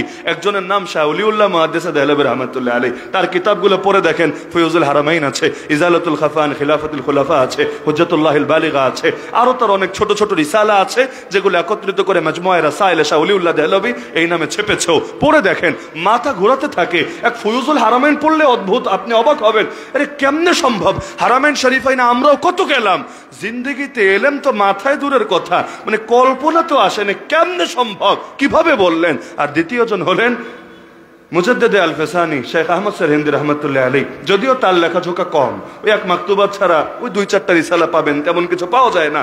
কিন্তু পড়ার পরে দিল সাক্ষ্য দেয়, এই ইলম কিতাব থেকে অর্জিত ইলম হতে পারে না। এই ইলম রবের মারিফতের সাগরে ডুব দিয়েছেন, রব ভালোবেসে তাদেরকে হাদিয়া দিয়ে দিয়েছেন। তাহলে দেখায় দেখায় পার্থক্য হয় নাকি হয় না? অবশ্যই হয়। আরে আমিও নিজেকে পরিচয় দেব মুফতি ইমাম আবু হানিফা মুফতি, মানে লজ্জা তো লাগবে শব্দটা নিজেদের সাথে বলতে। ইস্তাফতুনাক কুলিল্লাহু ইফতিকুম, প্রথম মুফতির নাম আল্লাহ, আল্লাহ নিজে ফতোয়া দেয়। এই বাংলাদেশে শেখ হাসিনা ক্ষমতায় এসে যখন ফতোয়া নিয়ে ফাইজলামে শুরু করেছিল আর নারী নীতি নিয়ে ফাইজলামে শুরু করেছিল, আপনাদের মনে থাকার কথা, শয়তানি তো আর 2 দিন আগে শুরু করেছে এমন না, ক্ষমতায় আসতে দেরি। আমাদের মাথার তাজ মুফতি আমিন রহমতুল্লাহ আলাইহিকে গৃহবন্দী করতে দেরি না। কি শুনিয়া করেছিল? ইস্যুতে এটাই ছিল, এই ফতোয়াকে বন্ধ করতে চেয়েছিল, ফতোয়া বাজি, গালি বানিয়ে ফেলেছে। দেখেন না, আপনি দিবেন কোরআনের ফতোয়া, সুন্নাহর ফতোয়া, আর গালি দিবে ফতোয়া বাজ, ফতোয়া বাজি। ওরা ফতোয়া দিলে সেটা গালি হবে না। শাহরিয়ার কবির কম ফতোয়া দিয়েছে, এই কালো মানিক কম ফতোয়া দিয়েছে, আরে সংসদের মতো জায়গায় দাঁড়িয়ে পলাতক নেত্রী কম ফতোয়া দিয়েছে, লাকুম দীনুকুম ওয়ালিয়া দিন বলে বলে ফতোয়া দিয়েছে। কোরআন দিয়ে সেকুলারিজমের পক্ষে, কুফুরের পক্ষে, শিরকের পক্ষে, জাহেলিয়াতের পক্ষে কোরআন দিয়ে দলিল দেওয়ার প্রচেষ্টা চালিয়েছে। মমতাজ পর্যন্ত ফতোয়া দিয়েছে। কত গানের মধ্যে ফতোয়া আর ফতোয়া দেবে না কেন? শিয়াশিত্তা পড়ে ফেলেছে। ফতোয়া যদি কিছু না দেয়, ও যে কিছু একটা পড়েছে গোটা জাতিকে জানাতে হবে না। এমন কি হুজুরদেরকে বলে মাহফিলে রাজনৈতিক আলাপ চলবে না, তো রাজনৈতিক নেতারা এসে মাইক নিয়ে রাজনৈতিক বক্তব্য দেয় কেন? হুজুর রাজনৈতিক কথা বললে যদি মাহফিলের পবিত্রতা নষ্ট হয়, আরে হুজুর বললে তাও তো বলবে ইসলামের সঙ্গে সাংঘর্ষিক হওয়ার দিকটা, এর বাইরে কিছু বলবে না। বললে কমিটিও তাকে বলার সুযোগ দেবে না। হুজুর কি এসে বলবে ওই মার্কায় ভোট দাও? আরে বলবে নাকি? কোন মাহফিলে কোন বক্তারে বলতে দেখেছেন বয়ানের মধ্যে ওই মার্কায় ভোট দিবা, ভোট দিলে 10 নেকি, আর ওই মার্কায় দিলে 10টা গুনাহ? এই টাইপের ফতোয়া। মানে এখানে দলগত বিষয়টা মুখ্য না, মুখ্য থাকে ইসলামের সাথে বিরোধের বিষয়টা, সংঘর্ষের বিষয়টা, কোরআন এবং সুন্নাহ মাপার বিষয়টা। এরা বললে সহ্য হয় না। আর নেতা আইসা কয়দিন পর নির্বাচন, আমার পক্ষে থাইকেন, অতীতে আপনাদের জন্য এই করেছি, আগামীতে এই করব, আমাদের মার্কায় ভোট দিয়েন, বলে নাকি বলে না? তাহলে হুজুর বললে সমস্যা, নেতা বললে সমস্যা না? হুজুর বললে সমস্যা, নেতা বললে সমস্যা না? তার মানে হলো রাজনৈতিক কথাটা মুখ্য বিষয় না, মুখ্য বিষয় হুজুরের মুখ থেকে হেদায়েত নিতে রাজি না। হুজুরের মুখ থেকে নেবে আসমানের উপরেরটা আর মাটির নিচেরটা, আর যেটা আসমানের নিচের আর মাটির উপরে এটা নেবে খেজুরের থেকে, এটা হুজুরের থেকে নেবে না, এটা ওদের জন্য বরাদ্দ রাখবে। এই শাহবাগীরা কম ফতোয়া দেয় নাই রে ভাই। ফতোয়া দিতে দিতে ইসলামের একটা নতুন রূপই বের করেছে, মডারেট ইসলাম, মডার্নিস্ট ইসলাম, লিবারেল ইসলাম, ফান্ডামেন্টালিস্ট ইসলাম। এক ইসলামের কত রূপ। এখন আমাদের কিছু কিছু নেতারাও বলে ফেলে কি আমরা মৌলবাদী মুসলিম না। বোঝেন মৌলবাদী মানেটা কি? এটা একটা গালি, একটা গালি। এই আমেরিকায় মৌলবাদ, মৌলবাদী মূলত ফান্ডামেন্টালিজম, ফান্ডামেন্টালিস্ট এর অনুবাদ। ওই সবসময় শাব্দিক অর্থ দিয়ে দেখলে হয় না, পরিভাষাকে পরিভাষার মতো করে বুঝতে হয়। যেমন জঙ্গি, জঙ্গি মানে যোদ্ধা, কিন্তু বাংলাদেশে জঙ্গি বললে যোদ্ধা বোঝায় না, জঙ্গি বললে বোঝায় সন্ত্রাসী, এটাই তো ওরা বোঝায়। তাহলে প্রতিটা শব্দের শাব্দিক অর্থ আলাদা আর প্রচলিত অর্থ, পারিভাষিক অর্থ আলাদা। তো মৌলবাদী মানে কি? এখন শাব্দিক অর্থ গাইটা গুইটা লাভ নাই, মূল মানি এটা আর বাদ মানি হইল মতবাদ। মূলকে আঁকড়ে ধরার মতবাদ, এর নাম মৌলবাদ। না রে ভাই, এই ফান্ডামেন্টালিজম আর ফান্ডামেন্টালিস্ট এই গালিগুলো আমেরিকানরা আবিষ্কার করেছে। কেন? ওরা ধর্মকে দুই ভাগ করেছে, দুই ভাগ। একটার নাম দিয়েছে লিবারেল ইসলাম, লিবারেল মুসলিম, উদার পন্থার মুসলমান, উদার পন্থার ইসলাম। উদার পন্থা বুঝেন? উদার পন্থা মানে হলো যেই মুসলমান হয়ে ওদের বিরোধিতা করবেন না, যেই মুসলমান হয়ে ওদের পক্ষে কথা বলবেন, ওদের পক্ষে কাজ করবেন। আপনি মুসলমানও বলবেন, আবার গজলের মধ্যে বাদ্যযন্ত্র বাজাবেন। আপনি মুসলমানও বলবেন, আবার নারীর পর্দার নামে তার চেহারা ঢাকতে হবে, এত কড়াকড়ি করবেন না। কারণ আপনারা যদি মেয়েদেরকে সবাই রে নেকাব পরায় দেন, ওরা ওদের মজা নিবে কিভাবে? ওরা ওদের মনের চাহিদা পূরণ করবে কিভাবে? এজন্য ওরা চায় নারীরা চেহারাটা খুলে রাখুক, আপনি ওদের মতো করেই ফতোয়াটা দিবেন। ওরা চায় যে দুনিয়ার মধ্যে মদ চলুক, দুনিয়ার মধ্যে নেশা চলুক, দুনিয়ার মধ্যে ফাইজলামে চলুক, আপনি এটার পক্ষে অবস্থান করবেন। ওরা চায় সমস্ত মুসলমান দেশে পুঁজিবাদ ছড়িয়ে যাক, গণতন্ত্র ছড়িয়ে যাক, জাতীয়তাবাদ ছড়িয়ে যাক, ধর্মনিরপেক্ষতাবাদ ছড়িয়ে যাক, আপনি ওদের পক্ষে জি হুজুর করবেন, আপনি লিবারেল মুসলিম। আর আপনি কোরআনের আলোকে খণ্ডন করবেন, আপনি ফান্ডামেন্টালিস্ট মুসলিম, আপনি মৌলবাদী মুসলিম, আপনি উগ্রবাদী মুসলিম, আপনি সেকেলে মুসলিম। তো যেই শব্দ বানানো হয়েছে গালি দেওয়ার জন্য, ওই শব্দের পক্ষেও বলা উচিত না, বিপক্ষেও বলা উচিত না। পক্ষে বিপক্ষে না কেন জানেন? মনে করেন একজন আপনি রাস্তা দিয়ে হেঁটে যাচ্ছেন, আপনারে বললো ওই শালা, বলে না অনেক সময়? এটা বললে কি আপনি খুশি হন? যদিও খুশি হওয়া উচিত ছিল। কেন? শাব্দিক অর্থ তো শালা মানে বউয়ের ছোট ভাই। তার মানে আপনারে শালা বলেছে মানে আপনাকে মানে ডাইরেক্ট তো প্রপোজ করতে পারে না বিয়ে শাদীর জন্য। এজন্য আপনার আব্বারে বলতেও শরম পাচ্ছে, আপনার বোনের কাছে প্রস্তাব পাঠাতে শরম পাচ্ছে। আপনাকে আত্মীয় ডেকে মূলত বোঝাচ্ছে সে আসলে এঙ্গেজড হতে চায় আপনাদের ফ্যামিলির সাথে, এবং আপনাকে তার পরিবারের একজন সদস্য এবং আত্মীয় মনে করে। এই অর্থ কিন্তু আপনি বোঝেন না। আপনি বোঝেন আপনার একটা গালি দিয়েছে, এটাই তো। এখন মাইক আপনি নিয়ে আপনি কি বলবেন, এই সবাই শোনো আমি কিন্তু শালা না? এটা বলেন নাকি আপনারা? কেন? কারণ এটা তো গালি। গালিটা মুখে এনে খণ্ডন করাটাও লজ্জার বিষয়। যেই শব্দ দিয়ে আপনারা গালি দেয়, ওটা মুখে এনে খণ্ডন করাটাও লজ্জার বিষয়। যেমন এতকাল পর্যন্ত মুসলমানদেরকে গালি দিয়েছে জঙ্গি, মুসলমানরা মাইক ধরে না না না আমরা জঙ্গি না, আমরা ভালো মানুষ। কেমনে ভালো মানুষ?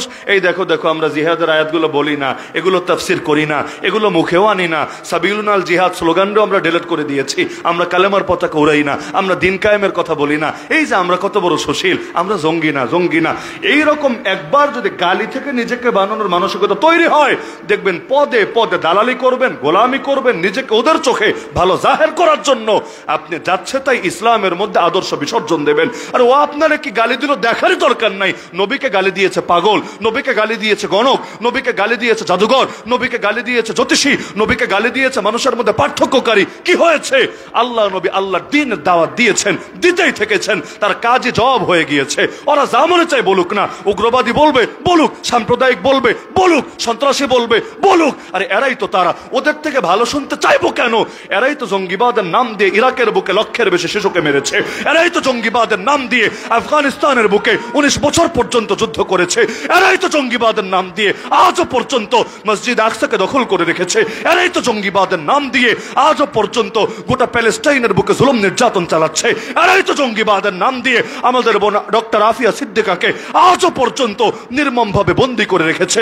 এরাই তো জঙ্গিবাদের নাম দিয়ে বাংলাদেশের বুকেও আমাদের কত ভাইদেরকে ক্রস ফায়ার দিয়েছে, কতজনকে গুম করেছে, কতজনকে আয়না ঘরে ভরেছে, কতজনকে জেলে নিয়েছে, কতজনকে লাশ বানিয়ে জেল থেকে বের করেছে।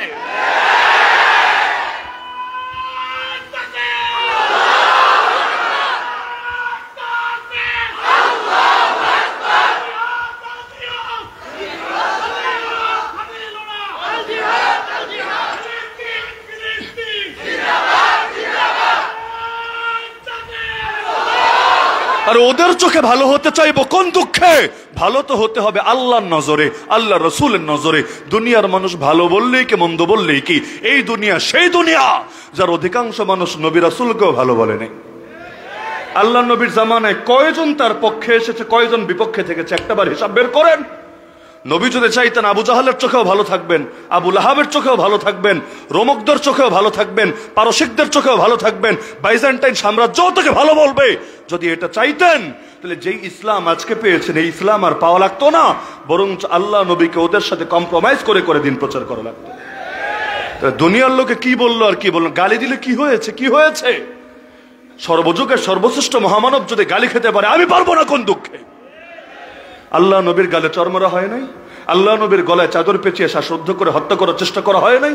আল্লাহ নবীর চেহারায় থুতু সরা হয় নাই? আল্লাহ নবীর শরীরের মধ্যে আঘাত করা হয় নাই?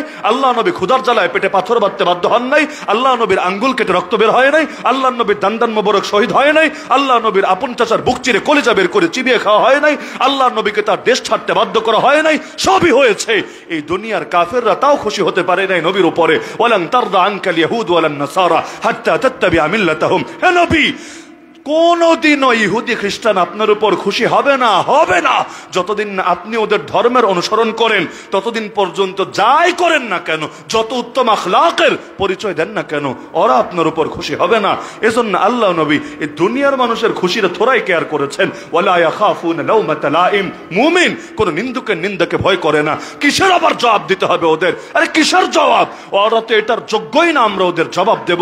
গালি দিতে মনে চাইলে দেখ, ওদের চোখে জিহাদের কথা বলা যদি জঙ্গিবাদ হয়, আল্লাহর কসম আমরা জঙ্গিবাদী গালি খেতে রাজি। ওদের চোখে খেলাফতের কথা বলা যদি মৌলবাদ হয়, আল্লাহর কসম আমরা মৌলবাদী গালি খেতে রাজি। ওদের চোখে দিন কায়েমের কথা বলা যদি সাম্প্রদায়িকতা হয়, আল্লাহর কসম আমরা সাম্প্রদায়িক গালি খেতে রাজি। ওদের চোখে দিনের প্রতিটা বিধান প্রচার করা যদি, আরে ওদের চোখে এটা কট্টরপন্থা হয়, আমরা কট্টরপন্থী গালি খেতে রাজি। কিন্তু আল্লাহর কসম কারো গালির ভয়, হামলার ভয়, মামলার ভয়, জেলের ভয়, জুলুমের ভয়, গুমের ভয়ে, ক্রসফায়ারের ভয়ে, আয়না ঘরের ভয়ে, ফাঁসির ভয়ে আল্লাহর একটা বিধানও ছাড়তে রাজি না, ছাড়তে রাজি না, ছাড়তে রাজি না।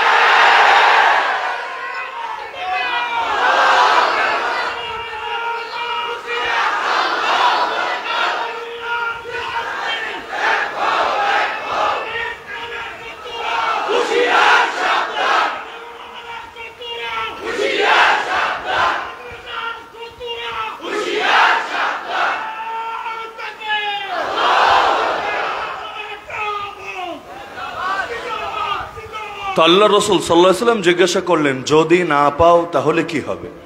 তিনি বললেন, আকদি বিসুন্নতি রাসূলিল্লাহ সাল্লাল্লাহু আলাইহি ওয়াসাল্লাম। কোরআনে না পেলে, না থাকলে না, না পেলে, না পাওয়াটা আমার দুর্বলতা। আর যদি বলে না থাকা তাহলে হবে কোরআনের দুর্বলতা। নাউযুবিল্লাহ। কারো জ্বর হলে, যেমন এখন মৌসুম চেঞ্জ হচ্ছে, অনেকের জ্বর আছে হয়তো আপনাদের। জ্বর হলে মিঠা খাবারও মিঠা লাগে না, তিতা লাগে। এটা কি খাবারের দোষ না আমার মুখের সমস্যা? বাদুর সূর্যের আলো দেখে না, তো কি হয়েছে? বাদুর সূর্যের আলো দেখে না, এটা সূর্যের ব্যর্থতা না, এটা বাদুরের চোখের সমস্যা। এই কাইল্লা মানিক আর মুরগি চোরার, গরু চোরার ইসলামের মধ্যে শান্তি খুঁজে পায় না, সাম্য খুঁজে পায় না, ন্যায় খুঁজে পায় না, ইনসাফ খুঁজে পায় না। এটা ইসলামের কোনো দোষ নয়, এটা ওদের চোখের দোষ, ওদের মনের দোষ। তাহলে না থাকা ভিন্ন জিনিস, না পাওয়া। যেমন ধরেন এই মুরগি চোরার নামটা বারবার আসলে আমার মনে আসে, কারণ আমি তারে ভুলি কিভাবে। শ্বেতপত্র একটা বই প্রকাশ করেছিল, আপনাদের মনে থাকার কথা, 1000 পৃষ্ঠার উপরে। বাংলাদেশে 116 জন আলেমের নাম তালিকা করেছে। এর মধ্যে অভিযুক্ত করেছে 34 জন না 36 জনকে, যার মধ্যে আমার নামটা মাশাআল্লাহ সিরিয়াল একটু সামনের দিকে রেখেছে। আমার জীবন নিয়ে আমি যা জানি না এর চাইতে বড় জীবনী লিখে দিয়েছে। ছোটখাটো একটা আলাদা করে ছাপলে ছোটখাটো পুস্তিকা সাইজ হয়ে যাবে। এই যে ফাজিলগুলো আমাদের নাম জমা দিয়েছে, তাও কোথায়? দুদকের কাছে। কাউন্টার টেরোরিজমের কাছে না, অ্যান্টি টেরোরিজমের কাছে না, দুদক, দুর্নীতি দমন কমিশনের কাছে, যে যাতে আমাদের কোনো দুর্নীতি আছে কিনা এটা দুদক সম্প্রদায়েরা খতিয়ে দেখতে পারে। অদ্ভুত ব্যাপার। আমার সবচাইতে হাসি এসেছিল যখন জেলে বসে, সম্ভবত সমকাল পত্রিকায়, জেলে তো পত্রিকা চলেই 4টা, সমকালের মধ্যে একদিন দেখছি হেফাজত নেতাদের নামে বিশাল একটা রিপোর্ট করেছে যে হেফাজত নেতাদের তাদের ব্যাংকের হিসাব এটা চেক করা হচ্ছে, যে কোনো ধরনের ব্যাংকিং লেনদেনে কোনো ঝামেলা আছে কিনা। তো এখন দেখলাম যেহেতু লিস্ট একটা করেছে, কার কার নাম আছে একটু দেখি। তো এখন দেখতে শুরু করলাম, দেখি নাম দিয়েছে ধুমায় দিয়ে যাচ্ছে। এর মধ্যে দেখে আমার নামও ভিতরে ঢুকিয়ে রেখেছে। যদিও আমি হেফাজত নেতা না, কিন্তু নেতা না হলেও এদের কাছে কি মনে হয়েছে আল্লাহ ভালো জানে ঢুকিয়ে দিয়েছে। ওদের চোখের আবার একটু দৃষ্টিশক্তি একটা আলাদা আলাদা। 5ই নভেম্বর ঢাকায় বড় মহাসমাবেশ হলো, স্মরণকালে স্মরণীয় একটা সমাবেশ। অধিকাংশ হলুদ মিডিয়া চিপায়া চাপায়া কোনো রিপোর্ট করে না এটা নিয়ে। আর এই যে পরশুদিন শুক্রবার কাকরাইলে ওই ভাইয়েরা তারা গিয়ে একটু নামাজ আদায় করলো, জুমার নামাজ, যদিও সংখ্যায় মহাসমাবেশের চাইতে বহুত কম। আপনাদের কাছে বেশি মনে হয় না? কম, বহুত কম। কিন্তু প্রথম অন্ধকার, প্রথম কালো দেখে এটা নিয়ে রিপোর্ট করেছে, সবাই রিপোর্ট করে দিয়েছে, ইয়া বড় বড় রিপোর্ট, তাদের চোখে এটা ধরা পড়েছে। এই পাগলা মোস্তফা সরোয়ার ফারুকিরা যখন বানালো, পাগলা বললাম কেন? কারণ পাগল না হলে ফ্যাসিবাদের দালালি করে আবার উপদেষ্টা সাজে কোন লজ্জায়? মানে ন্যূনতম যদি কমন সেন্স থাকে, ন্যূনতম যদি মাথার মধ্যে আর সুস্থ রুচি আর সুস্থ মস্তিষ্ক থাকে, বর্ডার দিয়ে না পালালে নাই, অন্তত একটু চুপ থাকবে, শাটডাউন থাকবে। কারণ বিগত 16 বছর কি চাটাচাটি করেছে, নিজে তো চেটে চেটেছে, বৌড় দিয়ে পর্যন্ত চাটিয়েছে, কি করেছে এতকাল পর্যন্ত, এগুলোকে পাবলিক এত সহজেই ভুলে যাবে। আর এই সরকার এখন যারা আছে, ইন্টারিম গভর্নমেন্ট, এদের তো সাংবিধানিক কোনো বৈধতাই নাই, এদের একমাত্র বৈধতা হলো গণ অভ্যুত্থান, যেটা বাস্তবতা। সাংবিধানিক ভাবে তো আছে নাকি এদের নামে কোনো বৈধতার কোনো পয়েন্ট আছে সংবিধানে? পুরো তন্ন তন্ন করে খুঁজে পারলে দেখেন নাই, সাংবিধানিক বৈধতা নাই। এরা নির্বাচিতও না জনগণের দ্বারা, কারণ সংবিধান তো এখানে জনগণের সার্বভৌমত্ব দিয়েছে। ওই পয়েন্টটাকে টেনে যে জনগণ যেহেতু গণ অভ্যুত্থান করেছে আর গণ অভ্যুত্থানের চেতনা তারা ধারণ করে, এজন্য তারা নৈতিকভাবে পারবে দেশ পরিচালনা করতে। যদি এখন অনিশ্চয়তার ভেতরে আছে, কারণ আগামীতে যারা নির্বাচিত হবে, পার্লামেন্ট গঠিত হবে, এরা যদি আইন বানায় এদেরকে অবৈধ বইলা ঘোষণা দেয়, এক একজন যে কোন দরজা দিয়ে পালাতে হবে আল্লাহ ভালো জানে। কারণ তাদের উপর অনেক কিছু নির্ভর করে, আইনের মারপ্যাচ ভাই বড় জটিল বিষয়। তো এখন এই যে এই সরকারের বৈধতার ভিত্তি যদি হয় গণ অভ্যুত্থান, তো গণ অভ্যুত্থানের চেতনার সাথে যে মেলে, সেই তো এই সরকারের অন্তর্ভুক্ত হওয়ার নৈতিক অধিকার রাখে। আর যারা গণ অভ্যুত্থানের চেতনা ধারণ করে না, আন্দোলনের পেছনে যাদের কোনো অবদান নাই, বরঞ্চ যারা অনেক ক্ষেত্রে আর উল্টা আন্দোলনের সাথে গাদ্দারি করেছে, ওই মানুষগুলোর যদি জাতির নেতা বানানো হয়, এর চাইতে বড় লজ্জার বিষয় কি হতে পারে? যাদের রক্তের বদৌলতে এই চেয়ার, এদের জানাজায় পর্যন্ত লোক যায় না। এই যে 2-3 দিন আগে একজন ভাই শহীদ হলো, আহত ছিল, দীর্ঘদিন পর্যন্ত মৃত্যুবরণ করলো, একটা উপদেষ্টাও গিয়েছিল জানাজায়। অথচ তুমি উপদেষ্টা হয়েছো কেমনে? জীবনে তো রাজনীতি করো নাই বেশিরভাগ জন, তোমার তো দেশে সরকার হওয়ার কথা না, তুমি রাজনীতিবিদও না। তাহলে যাদের রক্তের বদৌলতে তুমি আকস্মিকভাবে উড়ে এসে জুড়ে বসতে পারলা, চেয়ার পেলা, বেতন পাচ্ছ, ভাতা পাচ্ছ, তাদের রক্তের সাথে যদি এত গাদ্দারি হয়, আরে যারা শহীদ হয়েছে তো হয়েছে, যারা এখন হচ্ছে তাদের জানাজায় যাচ্ছ না, যারা আহত এদেরকে এই 3 মাস পরে এসেও আন্দোলন করতে হয়, তাদের বাড়ির সামনে গিয়ে রাত কাটায় দিতে হয়, এমনকি তারপরও দেখা তো করেই না, আশ্বাস তো সরাসরি প্রথম দিকে দেয় না, উল্টা তাদের উপর দিয়ে গাড়ি চালায় দেয়। এই যদি হয় অবস্থা, তাহলে বাকি কথা আমার বলা লাগবে না। আগামী দিনের বাংলাদেশই বলবে, যেই জাতি একবার রক্ত দিতে শেখে, যেই জাতি একবার পথ চেনে, ওই জাতি প্রয়োজনে বারবার রক্ত দিতে পারে। এক জালেমকে যেমন তাড়াতে পারে, নতুন কেউ যদি জুলুমের পথে হাঁটে, তার সঙ্গেও তারা একই আচরণ করতে পারে। বিপ্লবের পর প্রতি বিপ্লব আসে, বহুত আসে। বাংলাদেশেও যত বিপ্লব হয়েছে, বিপ্লবীরা কবে বেঁচেছে? বেশিরভাগ সময় বিপ্লবের পরেই আবার প্রতি বিপ্লব এসে হাজির হয়েছে। তো যাই হোক, ভিন্ন আলাপ। তো জিজ্ঞাসা করলেন, যদি না পাও কি হবে কোরআনে? বললেন, নবীজি সুন্নাহ দিয়া বিচার করব। যদি সুন্নাহও না পাও? দ্বিতীয় প্রশ্ন, ওই যারা বলে যে শুধু কোরআন সুন্নাহ মানলেই চলবে, নবী বলছেন যদি না পাও তাহলে কি হবে? তিনি বললেন, আজতাহিদু বিরাই ওয়ালা আলু, আমি আমার জ্ঞান দ্বারা গবেষণা করব, ইজতেহাদ করব, এবং এক্ষেত্রে কোনো ত্রুটি করব না। ইজতেহাদের হক আদায় করে ইজতেহাদ করব। আল্লাহ নবী সাল্লাল্লাহু আলাইহি ওয়াসাল্লামের সামনে এই জবাব যখন দিলেন, এই জবাব আজকের যুগের এই ভণ্ডদের সামনে দেন, বলবে হায় হায়, দেখেছো, এরা তো আহলুর রায়, এরা বিবেক পূজারী, এরা হলো কোরআন সুন্নাহ বাদ দিয়া ব্যক্তি পূজারী, এরা মাযহাবরে ধর্ম বানায় ফেলছে, ইত্যাদি ইত্যাদি। কারণ আল্লাহ নবী 2 প্রশ্ন করা শেষ, কোরআনে না পাইলে কি করবা? নবী যে সুন্নাহ দিয়ে বিচার করব, সুন্নাহ না পাইলে কি করবা? ইজতিহাদ করব, ইজতিহাদ। নবীজি এবার বললেন, আলহামদুলিল্লাহ আল্লাযী ওয়াফাকা রাসূলিল্লাহ লিমা ইউরদি রাসূলুল্লাহ। প্রশংসা ওই আল্লাহর, যিনি তার রাসূলের বার্তাবাহককে ওই কথা বলার, ওই কাজ করার তৌফিক দিয়েছেন যা আল্লাহর রাসূলকে খুশি করে দিয়েছেন। তাহলে কি বোঝা গেল? কোরআন সুন্নাহ থাকার পর যেই যে বিষয়গুলো অস্পষ্ট, যেটা ডাইরেক্ট আমি পাচ্ছি না কোরআন এবং সুন্নাহয়, সেখানে ইজতিহাদের প্রয়োজন আছে নাকি নাই? এই যে আধুনিক বিশ্ব তো বেশিরভাগ জিনিসে ভাই নতুন, এই যে credit card, debit card, prepaid card, ব্যাংকের অ্যাকাউন্টের কত ধারা, এই যে আসমান দিয়ে উড়ে যায় উড়োজাহাজ, এই যে কত কত জিনিস, এই ব্যাংকিং সেক্টর, এই পুঁজিবাদ, এই শেয়ার মার্কেট, এই সেই, এগুলো ছিল নবীর জামানায়, এগুলো ছিল সাহাবীদের জামানায়, এগুলো তো আবু হানিফার জামানায় ছিল না। কিন্তু এগুলোর সমস্যা সমাধান দেওয়া লাগবে না? আমাকে এসে যদি জিজ্ঞেস করেন, হুজুর ক্রেডিট কার্ড ব্যবহার করা হারাম না হালাল, আবার যদি সুদী ব্যাংক থেকে নেই ওটার কি মাসালা, আর ইসলামী নামে যেগুলো চলে আর কি ওদের থেকে যদি নেই কি মাসালা, আমার ফতোয়া দেওয়া লাগবে না? দিব কোত্থেকে? মন গড়া ফতোয়া দেওয়ার সুযোগ আছে? নাই। এগুলো সমাধানে তো কোরআনে আছে, সুন্নায় আছে, কিন্তু পুরো কোরআনের অনুবাদ পড়েন তো। এই যে মসজিদে থাকলে আজকে নি আলহামদুলিল্লাহ আলিফ থেকে মিনাল জিন্নাতি ওয়ান নাসি সিন পড়েন তো, আমাকে দেখান কোন আয়াতের অনুবাদে লেখা আছে ক্রেডিট কার্ডের নাম, ডেবিট কার্ডের নাম, অন্যান্য কার্ডের নাম। পারলে দেখেন একটা আয়াত এনে। পারবেন? জীবনে পারবেন না। তো সমাধান আছে, আপনি তো মানছেন। কিভাবে বের করবেন? বের করতে কোনো একটা মূলনীতি তো অনুসরণ করা লাগবে। ওই যে মূলনীতি যেটা আছে ওই মূলনীতিটাই মাযহাবের মূলনীতি। যিনি বের করছেন তিনি ইমাম, তিনি মুস্তাহিদ। সবাই তো বোঝে না, সবাই তো পারে না। যে পারে সে বের করে আনে, যে পারে না তারা তাকে অনুসরণ করে ওটা মানার চেষ্টা করে। বুখারী মুসলিমে হাদিস আছে, আল্লাহ নবী সাল্লাল্লাহু আলাইহি ওয়াসাল্লাম বনু কুরাইজার যুদ্ধে সাহাবীদেরকে পাঠালেন যে তোমরা যাও, তবে একটা কাজ করবা, লা ইউসাল্লিয়ান্না আহাদুন আল আসরা ইল্লা ফি বানি কুরাইজা। তোমরা বনু কুরাইজায় না গিয়ে আসর পড়বা না। মানে বুঝতে পারছেন? যেমন ধরেন আমারে বলা হইলো সাহেব প্রতাপ মাদ্রাসায় না এসে এসা পড়বেন না। মানে কি? জাগে এখানে আসবেন কেন? এসার পরপরই আপনার কাজ শুরু হবে, এখানে আসবেন, এসার নামাজ পড়বেন, স্বাভাবিক কথা। নবী বললেন আসর পড়বা না, তবে বনু কুরাইজায় গিয়ে। মানে কি? বনু কুরাইজায় গিয়েই আসরটা পড়বা, যাতে তাড়াতাড়ি যাও, দেরি করবা না। দিন থাকতে থাকতে যাও, যুদ্ধে যাবা, দিন থাকতে থাকতে যাও, আসর গিয়ে সে এলাকায় পড়বা। আল্লাহ নবী সাহাবীদেরকে বলে দিলেন। কিন্তু চাইলেই কি সবসময় টাইম মেনটেন করা যায়? এদিক সেদিক হয় না? আপনাদের জীবনে দেরি হয় না? হয়। তাদেরও টার্গেট ছিল যে আসর বনু কুরাইজায় গিয়েই পড়বেন।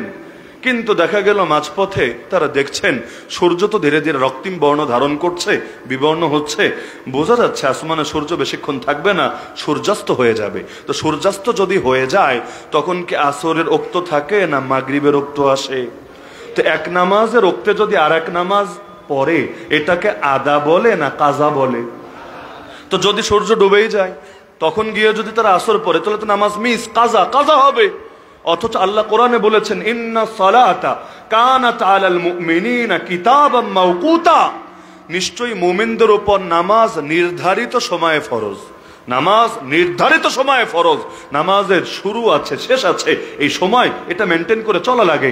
এখন যদি আমরা চাই যে ফজরের সময় কয়জন উঠবেন না উঠবেন গ্যারান্টি আছে, চলেন ফজর নামাজটা সাইরা নেই, পড়া যাবে নাকি? পড়া যাবে।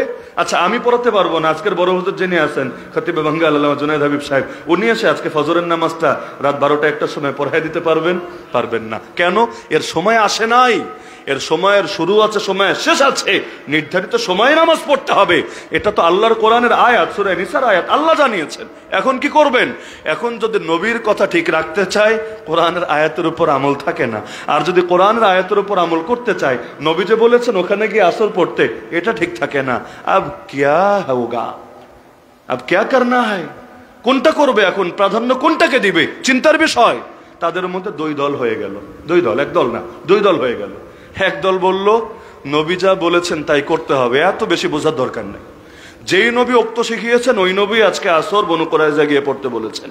এতে যদি ওক্ত শেষ হয় হোক, আল্লাহ নবীর কথার চাইতে বেশি বোঝা লাগবে না। এতে ওক্ত শেষ হলে আল্লাহ মাফ করবে, কোনো গুনাহ দিবে না, কারণ নবীর কথার উপরে তো আমল করেছি আমরা। তো আর কোনো অলসতা করি নাই, কোনো গাফলতি দেখাই নাই। সুতরাং নবীর কথাই আমাদের চোখের তারা, আমাদের মাথার তাজ, এর বাইরে কিচ্ছু ভাববো না। দ্বিতীয় দল বলল আরে বেটা কথার উদ্দেশ্য বুঝতে হবে, কোন কথা কি জন্য বলা হয়েছে এটা আগে উদ্দেশ্য বুঝতে হবে, শাব্দিক অর্থ দেখলেই হবে না। নবী বোঝাতে চেয়েছে তাড়াতাড়ি যাবা, তাড়াতাড়ি, দেরি করবা না, গিয়ে তোমরা ওই গন্তব্যে গিয়েই আসরের নামাজ পড়বা। এখন চাই নাই দেরি করতে, দেরি হয়ে গেছে, কি আর করার আছে? তো নবী তো আমাদেরকে উৎসাহ দেন নাই ইচ্ছাকৃত নামাজ কাজা করার পেছনে। তাহলে দেরি যেহেতু হয়ে গেছে, কসরের নামাজ পড়ে নেই না, 2 রাকাত পড়তে কতক্ষণ লাগবে, তাড়াতাড়ি করে পড়ে আমরা যাই আবার গন্তব্যের দিকে। হয়ে গেল, নামাজও ঠিক থাকলো, আবার সেই এলাকায় যে মিশন নিয়ে যাচ্ছি সেটাও ঠিক থাকলো। মানে একদল হাদিসের শাব্দিক অর্থ দেখলেন, আরেক দল কোরআনের আয়াতকে সামনে রেখে হাদিসের মূল উদ্দেশ্যটা বোঝার চেষ্টা করলেন। তো দল হলো কয়টা, আমল হলো কয় রকম? 2 রকম। কাজ শেষে যখন ফিরে গেলেন মদিনায় নবীজির কাছে গিয়ে কারগুজারি শুনালেন। ফালাম ইউআন্নিফ ওয়াহিদা, আল্লাহ নবী কাউরে তিরস্কার করলেন না, কাউরে ধমক দিলেন না। নবী বললেন তোমাদের উভয় ঠিক আছো, উভয়ের আমলই হয়ে গিয়েছে। কেন? উভয়ই দলিলের অনুসরণ করেছে। তাই দলিলের আলোকেই যদি মতভিন্নতা হয়, কারণ আমি সংক্ষেপে বললেও আশা করি এটা বোঝার কথা যে দলিলের আলোকেই এখানে মতভিন্নতার সুযোগ ছিল, ছিল না? আরে ছিল না। এবং উভয় দলই কোরআন এবং হাদিসের উপর আমল করেছেন নাকি করেন নাই? করেছেন। তো যদি দলিলের আলোকেই মতভিন্নতা হয়, ইসলাম কি সেই মতভিন্নতাকে অ্যালাউ করে না রিজেক্ট করে? অবশ্যই অ্যালাউ করে। আর যদি দলিলহীন মতভিন্নতা হয়, যেমন বলবেন হুজুর মতভিন্নতা যদি অ্যালাউ করতেই হয় তাহলে কাদিয়ানীদেরকে অ্যালাউ করে নেন, হিজবুত তাওহীদকে অ্যালাউ করে নেন, আহলে কোরআনকে অ্যালাউ করে নেন, আরো যাদের সাথে আপনাদের বিরোধ সবাইকে অ্যালাউ করে নেন। না, সব মত ভিন্নতা আবার অ্যালাউ হয় না। ওই যে শব্দ বললাম, দলিলের সাথে যে মত ভিন্নতা হয়। যেমন বুখারীতেই অন্য এক হাদিসে আছে, আল্লাহ নবী এক জিহাদে একজনকে আমির বানিয়ে পাঠালেন, সাহাবীদেরকে বললেন যে তোমরা এই জিহাদে আমিরের প্রতিটা কমান্ড মেনে চলবা। আমিরকে মানলে আমাকে মানা হবে, আমাকে মানলে আল্লাহকে মানা হবে। আমিরকে না মানলে আমাকে না মানা হবে, আমাকে না মানলে আল্লাহর অবাধ্যতা হবে। মান আতা আমিরি ফাকাদ আতাআনি ওয়া মান আতাআনি ফাকাদ দাখালাল জান্নাহ ওয়া মান আসা আমিরি ফাকাদ আসানি ওয়া মান আসানি ফাকাদ আসাল্লাহ। তাহলে প্রথমে বললেন যে আমারে মানলে আল্লাহরে মানবা, ফাকাদ আতা আল্লাহ, আর আমার অবাধ্য হলে আল্লাহর অবাধ্য হবে, আর আমারে খুশি করতে চাইলে আমির যা বলে তা করবা। ময়দানে গেলেন, এখন যে কোনো একটা বিষয় নিয়ে আমির প্রচন্ড রাগান্বিত হয়ে গেলেন তাদের উপর। আমির বললেন, বেটা ফালতু, তোর এক কাজ করে, এখন লাকড়ি আনবি, এনে আগুন জ্বালাবি, এরপর আগুনের মধ্যে ঝাঁপ দিবি, আর খবরদার একজনের ব্যতিক্রম করবি না। নবী কি বলেছে মনে নাই? নবী বলেছে আমার কথা শুনতে হবে, শোন, যা লাকড়ি আন, এনে আগুন জ্বালা, এরপর ঝাঁপ দে, এটাই আমার কমান্ড, এটা তোদের মানতে হবে। এখন তারাও চিন্তায়, হায় রে, নবী তো আসলেই বলেছে আমিরের কথা শুনতে হবে, আর আমির বলেছে আগুনে ঝাঁপ দিতে হবে। এখন কি করবে? লাকড়ি এনে হাজির করলো, আনার পর আগুনও জ্বালালো। এখন ঝাঁপ দেওয়ার মাসালা, ঝাঁপ দিতে গিয়ে এবার দুই দল হয়ে গেল। একদল বলল থাক, কপালে যা আছে তা হবে, আমির বলেছে, আমিরের কথা অমান্য করি কিভাবে, আর আমিরকে মানতে তো নবী বলেছে, ঝাঁপ দেই, বাকিটা আল্লাহ তাআলা আমাদেরকে হয়তো মাফ করে দিবে। যদিও সুইসাইড হারাম, আত্মহত্যা হারাম, কিন্তু এখন নবী তো বলেছে আমিরকে মানতে হবে। আর আরেক দল বলল এত বেশি বোঝার দরকার নাই, স্রষ্টার অবদ্ধতায় সৃষ্টির আনুগত্য আমরা করব না, আল্লাহ যেটা হারাম করেছেন এটা আমির বললেও আমরা হালাল মনে করব না, এই কাজ আমরা করতে রাজি না। এখন সামনে আগুন জ্বলে, এদিকে দুই দল তারা ভিন্ন মত করে, কি এক অবস্থা। পরবর্তীতে আমিরও দেখলো, আরে কি রে, এখন তো মনে হচ্ছে এটা নিয়ে মারপিট লেগে যাবে, ঝগড়াঝাটি লাগবে। এদিকে আমিরের রাগও ঠান্ডা হয়ে গেল, রাগ আর কতক্ষণ থাকে, তা আমিরের রাগও ঠান্ডা হলো। আমির বলল থাক, আগুন নিভায় দাও, ঝামেলার দরকার নাই, কারো আগুনে ঝাঁপ দেওয়া লাগবে না, চলো মদিনার দিকে চলো। তো এখন তারা যুদ্ধ শেষ করে মদিনায় ফিরে আসলেন, নবীজিকে শোনালেন। এখানেও কিন্তু দল দুইটা হয়েছিল, মত দুইটা হয়েছিল। আগের হাদিসে কিন্তু দেখা গেল নবী উভয়কেই অনুমোদন দিয়েছেন, দলিলের আলোকে মতভিন্নতা হয়েছে। কিন্তু এই হাদিসে আছে যখন তারা ফিরে আসলেন, বুখারীর 29 নম্বর পারেই আছে এটা, যখন তারা ফিরে আসলেন আল্লাহ নবীজি বললেন, যদি আগুনে ঝাঁপ দিতা কোনোদিনও আর বের হতে পারতা না, দুনিয়ার আগুনে ঝাঁপ দিতা, রবের জাহান্নামে গিয়ে পড়তা, কারণ আত্মহত্যা যে করে তারা জাহান্নামে যাওয়া লাগে। তাহলে কি বুঝলেন? সব জায়গায় ভিন্ন মতের সুযোগ আছে, আর সব জায়গায় সুযোগ আছে নাই, বরঞ্চ যেখানে দলিলের আলোকে মতভিন্নতা হয় সেখানে ভিন্নতার সুযোগ আছে। এজন্য আমরা অনেকে ভাবি দুনিয়াতে মাযহাব মনে হয় 4টা, বাস্তবে কি জানেন? দুনিয়ায় মাযহাব ছিল কয়েক হাজার। কয়টা? কয়েক হাজার। বলবেন হুজুর তাহলে 4টা আছে, বাকিগুলো কই গেল? বিভিন্নটা বিভিন্ন কারণে গিয়েছে। কোনোটা যোগ্য সাগরেদ পায় নাই, তাই সামনে আগাতে পারে নাই। কোনোটা যোগ্য অনুসারী পায় নাই, তে হারিয়ে গিয়েছে। আর আগের ইমামরাও কিতাবাদি ওইভাবে লিখে যায় নাই। যেমন মনে করেন এই অঞ্চলে একসময় দাপুটে রাজনৈতিক দল ছিল মুসলিম লীগ। ওই মুসলিম লীগ থেকেই তো পরে আওয়ামী মুসলিম লীগ, আওয়ামী মুসলিম থেকে মুসলিম শব্দরে মুসলমানি কইরা বের করে হলো আওয়ামী লীগ। মানে ইতিহাসটা তো এভাবে এসেছে, মুসলিম লীগ। ওই মুসলিম লীগ কই গেল? ওই 47-এ দেশভাগ হয়েছিল তো মুসলিম লীগের কারণেই, একদিকে কংগ্রেস আর একদিকে মুসলিম লীগ। কি পরিমাণ তারা দাপুটে ছিল। আজকে মুসলিম লীগ কই? বলবেন নাই, আছে, বাস্তবে আছে, দলটা আছে, কিন্তু এর সভাপতিকে, সেক্রেটারিকে, এটার নামই বলতে পারবেন না, এই পরিমাণ আলোচনার বাইরে চলে গেছে। নিজামে ইসলাম এক সময় খুব তার সুনাম ছিল, তার দাপট ছিল, রাজনৈতিক অঙ্গনে ব্যাপক আলোচিত ছিল, এমনকি সেই 50-এর দশকে। তাই সেটা তো তারা মানে ওই সময় নিজামে ইসলাম তো বিশাল পাওয়ারফুল একটা ব্যাপার। আজকে নিজামে ইসলাম কই? বাংলাদেশে নিজামে ইসলাম ভেঙেছে, কয় টুকরা হয়েছে আমার এলেমেই নাই। মানে এটার কয়টা ভাগ, আর কোন ভাগে সভাপতিকে, সেক্রেটারিকে, অফিস কোথায়, অ্যাক্টিভিটিস কি, আর খালি কি নেতা আছে না 2-4টা কর্মীও আছে, আমার জানা নাই। এখন এই কয়দিন পর্যন্ত যারা রাজত্ব করেছে, বিগত দিনগুলোতে তো অন্য রাজনীতি করারও সুযোগ ছিল না। শিবিরের ছেলেরাও দেখেন না ঢাকা ভার্সিটিতে কেউ কেউ আওয়ামী লীগ পরিচয় দিয়ে পর্যন্ত রাজনীতি করেছে। কেন? কারণ একটাই দল, অঘোষিত বাকশাল, ভিন্ন কিছু করার কোনো সুযোগই নাই। এমনকি যারা ধর্মীয় রাজনীতি করে, অনেকে তো খেলাফত শব্দও মুখে আনতে পারে নাই, দিন কায়েমের কথাও বলতে পারে নাই, রাজনীতি করবে দূরের কথা। কিন্তু আল্লাহ চাইলে আগামী দিনেও তাদের পরিণতি মুসলিম লীগের মতো হবে না, নিজাম ইসলামের মতো হবে না। এটা কিভাবে বলি, একসময় হতে পারে বইপত্রে লিখবে বা দাদারা নাতিদেরকে গল্প শোনাবে, জানো নাতি এক যুগে না একটা রাজনৈতিক দল ছিল, ওই দলের একজন বড় নেতা ছিল, এরপর নেতার কন্যা গদিতে বসেছিল, ওই কন্যাও গদি ছেড়ে একসময় লক্ষণ সেনের মতো পালিয়ে চলে গিয়েছিল। নাতি বলবে কি আসলেই সত্য নাকি? অবাক হবে, এটাও সম্ভব, এভাবেও যেতে পারে। নিজের নেতাদেরকে ফেলে, কর্মীদেরকে ফেলে একজন এভাবে পালাইতে পারে। এমনকি তার দুর্দিনের সঙ্গী ওই দরবেশরে পর্যন্ত বিপদের মুখে ঠেলে দিয়ে, দরবেশ ছাড়া মানুষ থাকে কিভাবে? অলি আল্লাহ বুজুর্গ দরবেশ নিয়েই তো চলা লাগে। ওই দরবেশরে পর্যন্ত হেলিকপ্টারে চড়ে ভাগতে পারে। এইটাও সম্ভব দাদা, এইটাও সম্ভব। না না বলবে, হ নাতি কি করার, যেটা হওয়ার সেটা তো হয়েছে, এটা তো অস্বীকার করা যায় না। আমি ভবিষ্যৎবাণী করছি না, আমি একটা বলছি, হলে তো হতেও পারে, বাকি গায়েব তো আমরা জানি না, বাকিটা আল্লাহই ভালো জানে। তাহলে দেখা যাচ্ছে যে মাযহাব চারটা টিকে আছে। কেন?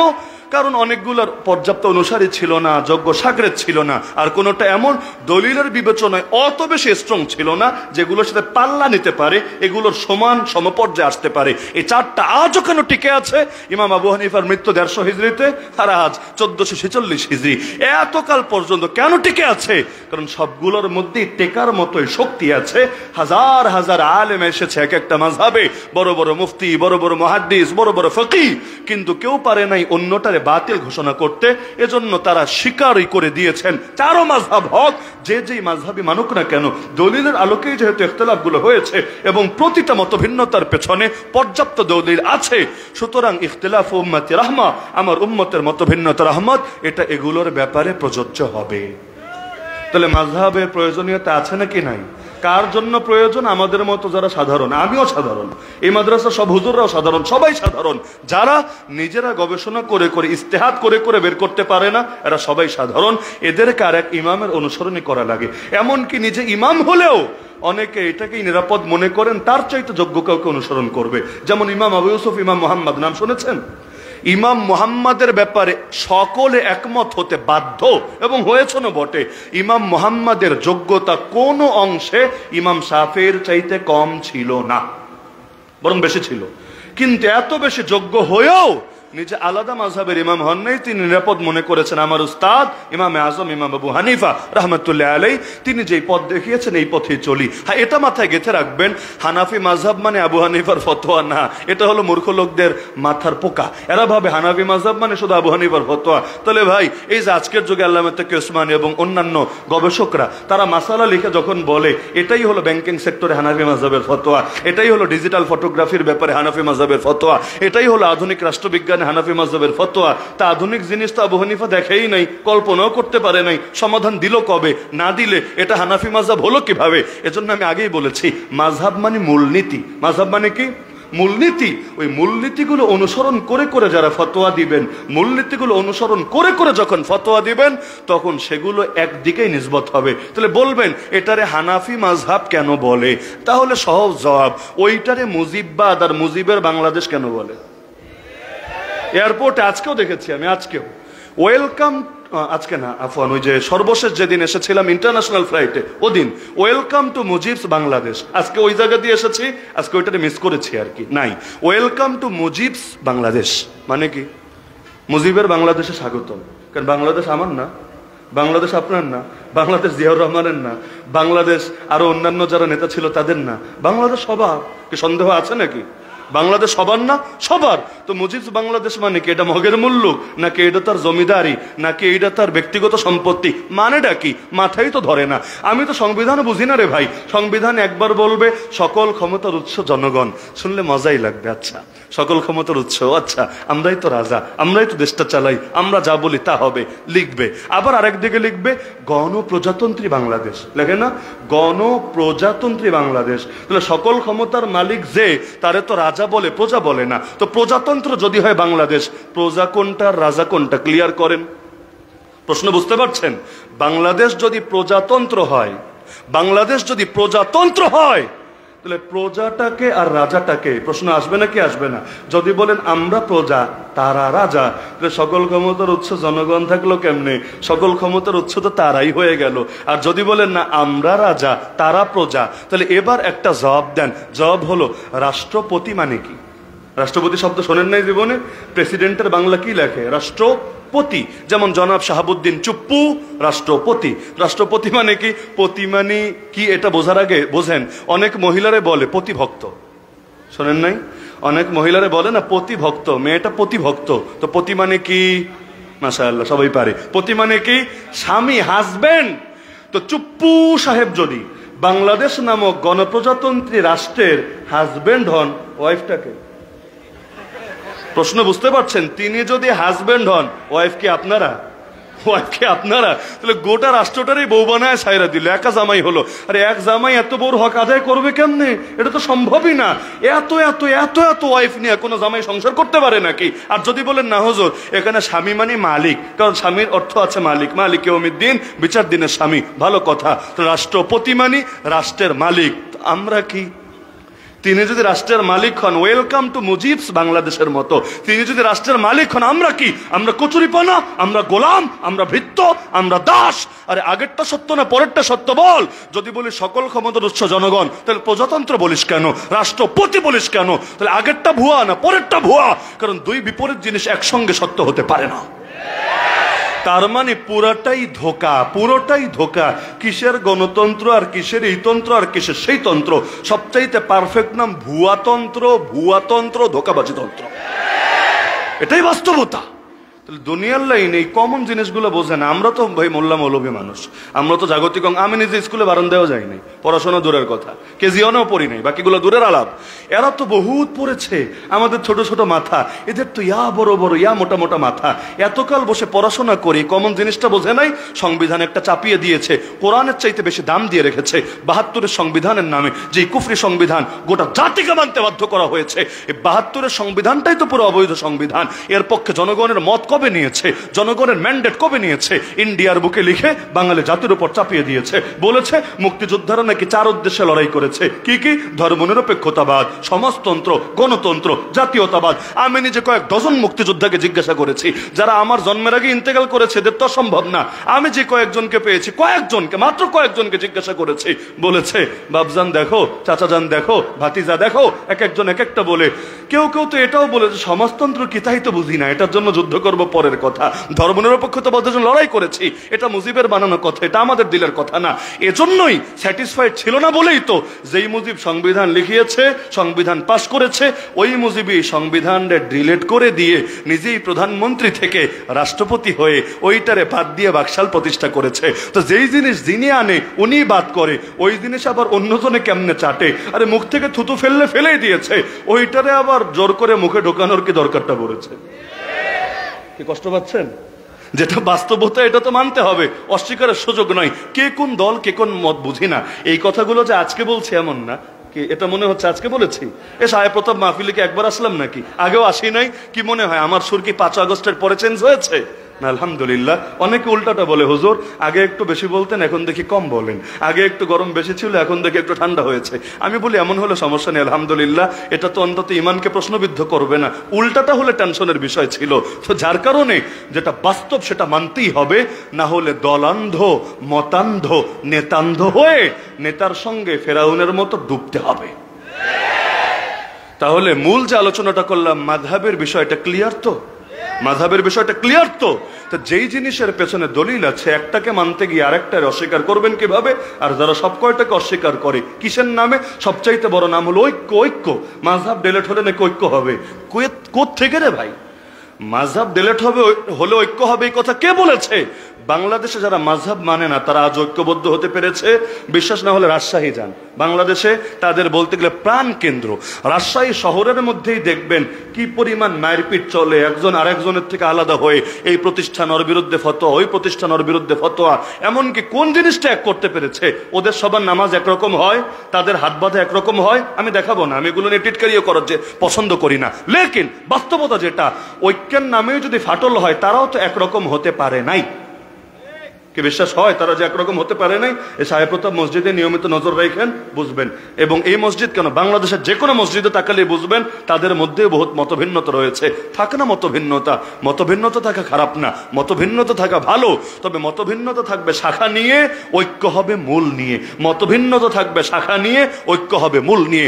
আমরা যে যে ধারার হই, যে যে দলের হই, যে যে মতের হই, আল্লাহর প্রশ্নে কত মতভিন্নতা নাই, রাসূলুল্লাহর প্রশ্নে মতভিন্নতা নাই, খেলাফতের প্রশ্নে মতভিন্নতা নাই, সুদূর করতে হবে এই প্রশ্নে মতভিন্নতা নাই, বাংলাদেশের সবগুলো পতিতালয়কে ভেঙে গুড়িয়ে দিতে হবে এই বিষয়ে কোনো মতভিন্নতা নাই। এই দেশে যত দুর্নীতি চলছে, দুঃশাসন চলছে, সুদ চলছে, ঘুষ চলছে, বন্ডামি চলছে, এগুলোর মূলোৎপাটন করতে হবে, এ নিয়ে কত মতভিন্নতা নাই। তো যেটা নিয়ে মতভিন্নতা নাই সেটা নিয়ে ঐক্যবদ্ধ হই, সেটা নিয়ে বাতিলের বিরুদ্ধে লড়াই চালাই। যেটা নিয়ে মতভিন্নতা আছে সেটা নিয়ে দলিলের আলোকে আলোচনা পর্যালোচনা চালাতে থাকি। কি সমস্যা হয়েছে?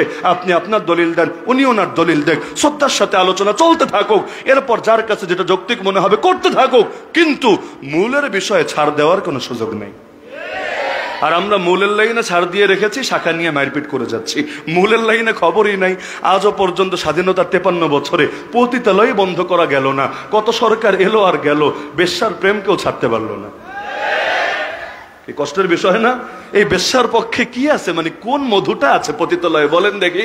কারণ পতিতালয় বন্ধ করলে আপনারা মিছিল করবেন সরকারের বিরুদ্ধে, আপনারা আন্দোলনে নামবেন সরকারের বিরুদ্ধে। কয়েকদিন বিবিসি, কয়েকদিন ডেইলি স্টার, কয়েকদিন প্রথম আলো, কয়েকদিন আরো যারা যারা আছে ওদের জাতি ভাই, ওরা একটু লম্ফ ঝম্প করতে পারে, তো গোটা বাংলাদেশ আপনাদের পাশে দাঁড়িয়ে আপনাদের হাত শক্তিশালী করবে। করবে না, করবে না। কি জানি মধু আছে আল্লাহ ভালো জানে। কাদিয়ানীদের কাফের ঘোষণা করেছে, নবীর পরে নবী নাই, সংসদে আইন চাই, ওই আইন বাস্তবায়িত হয়েছে? হয় নাই। কি যে মধু আছে এখানে, নাম দেয় গণতন্ত্র। আগেই বলেছি না, এগুলো নাম গণতন্ত্র দিল, আসলে দিল্লি তন্ত্র, আসলে ওয়াশিংটন তন্ত্র, আসলে ইসরায়েল তন্ত্র, আসলে বেইজিং তন্ত্র, আসলে মস্কো তন্ত্র।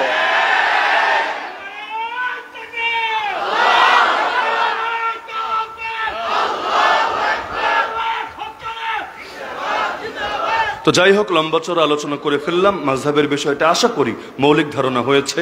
আমাদের ভাই হযরত মাওলানা লুৎফুর রহমান ফরাইজি হাফিজাহুল্লাহ তিনি এসেছেন, গুরুত্বপূর্ণ আলোচনা করবেন। আমিও বিদায় নিচ্ছি, ইনশাআল্লাহ আবারও দেখা হবে, কথা হবে। আল্লাহ রাব্বুল আলামিন সবাইকে কবুল করুন, আমিন। ওয়া মা আলাইনা ইল্লাল বালাগুল মুবিন ওয়া আখিরু দাওয়ানা আনিল হামদুলিল্লাহি রাব্বিল আলামিন। আলহামদুলিল্লাহ, আল্লাহ তাআলা হযরতের হায়াত পাক আমিন বলেন। মুহতারাম হাজরিন, কে উঠাতে না করি খতিবে বাগদাদ জুনায়েদ হাবিব সাহেব অল্প কয়েক মিনিটের ভিতরে আমাদের মাদ্রাসার অফিসে আসতেছে, উনি মঞ্চে চলে আসবেন। এখনই আপনাদের সামনে আমরা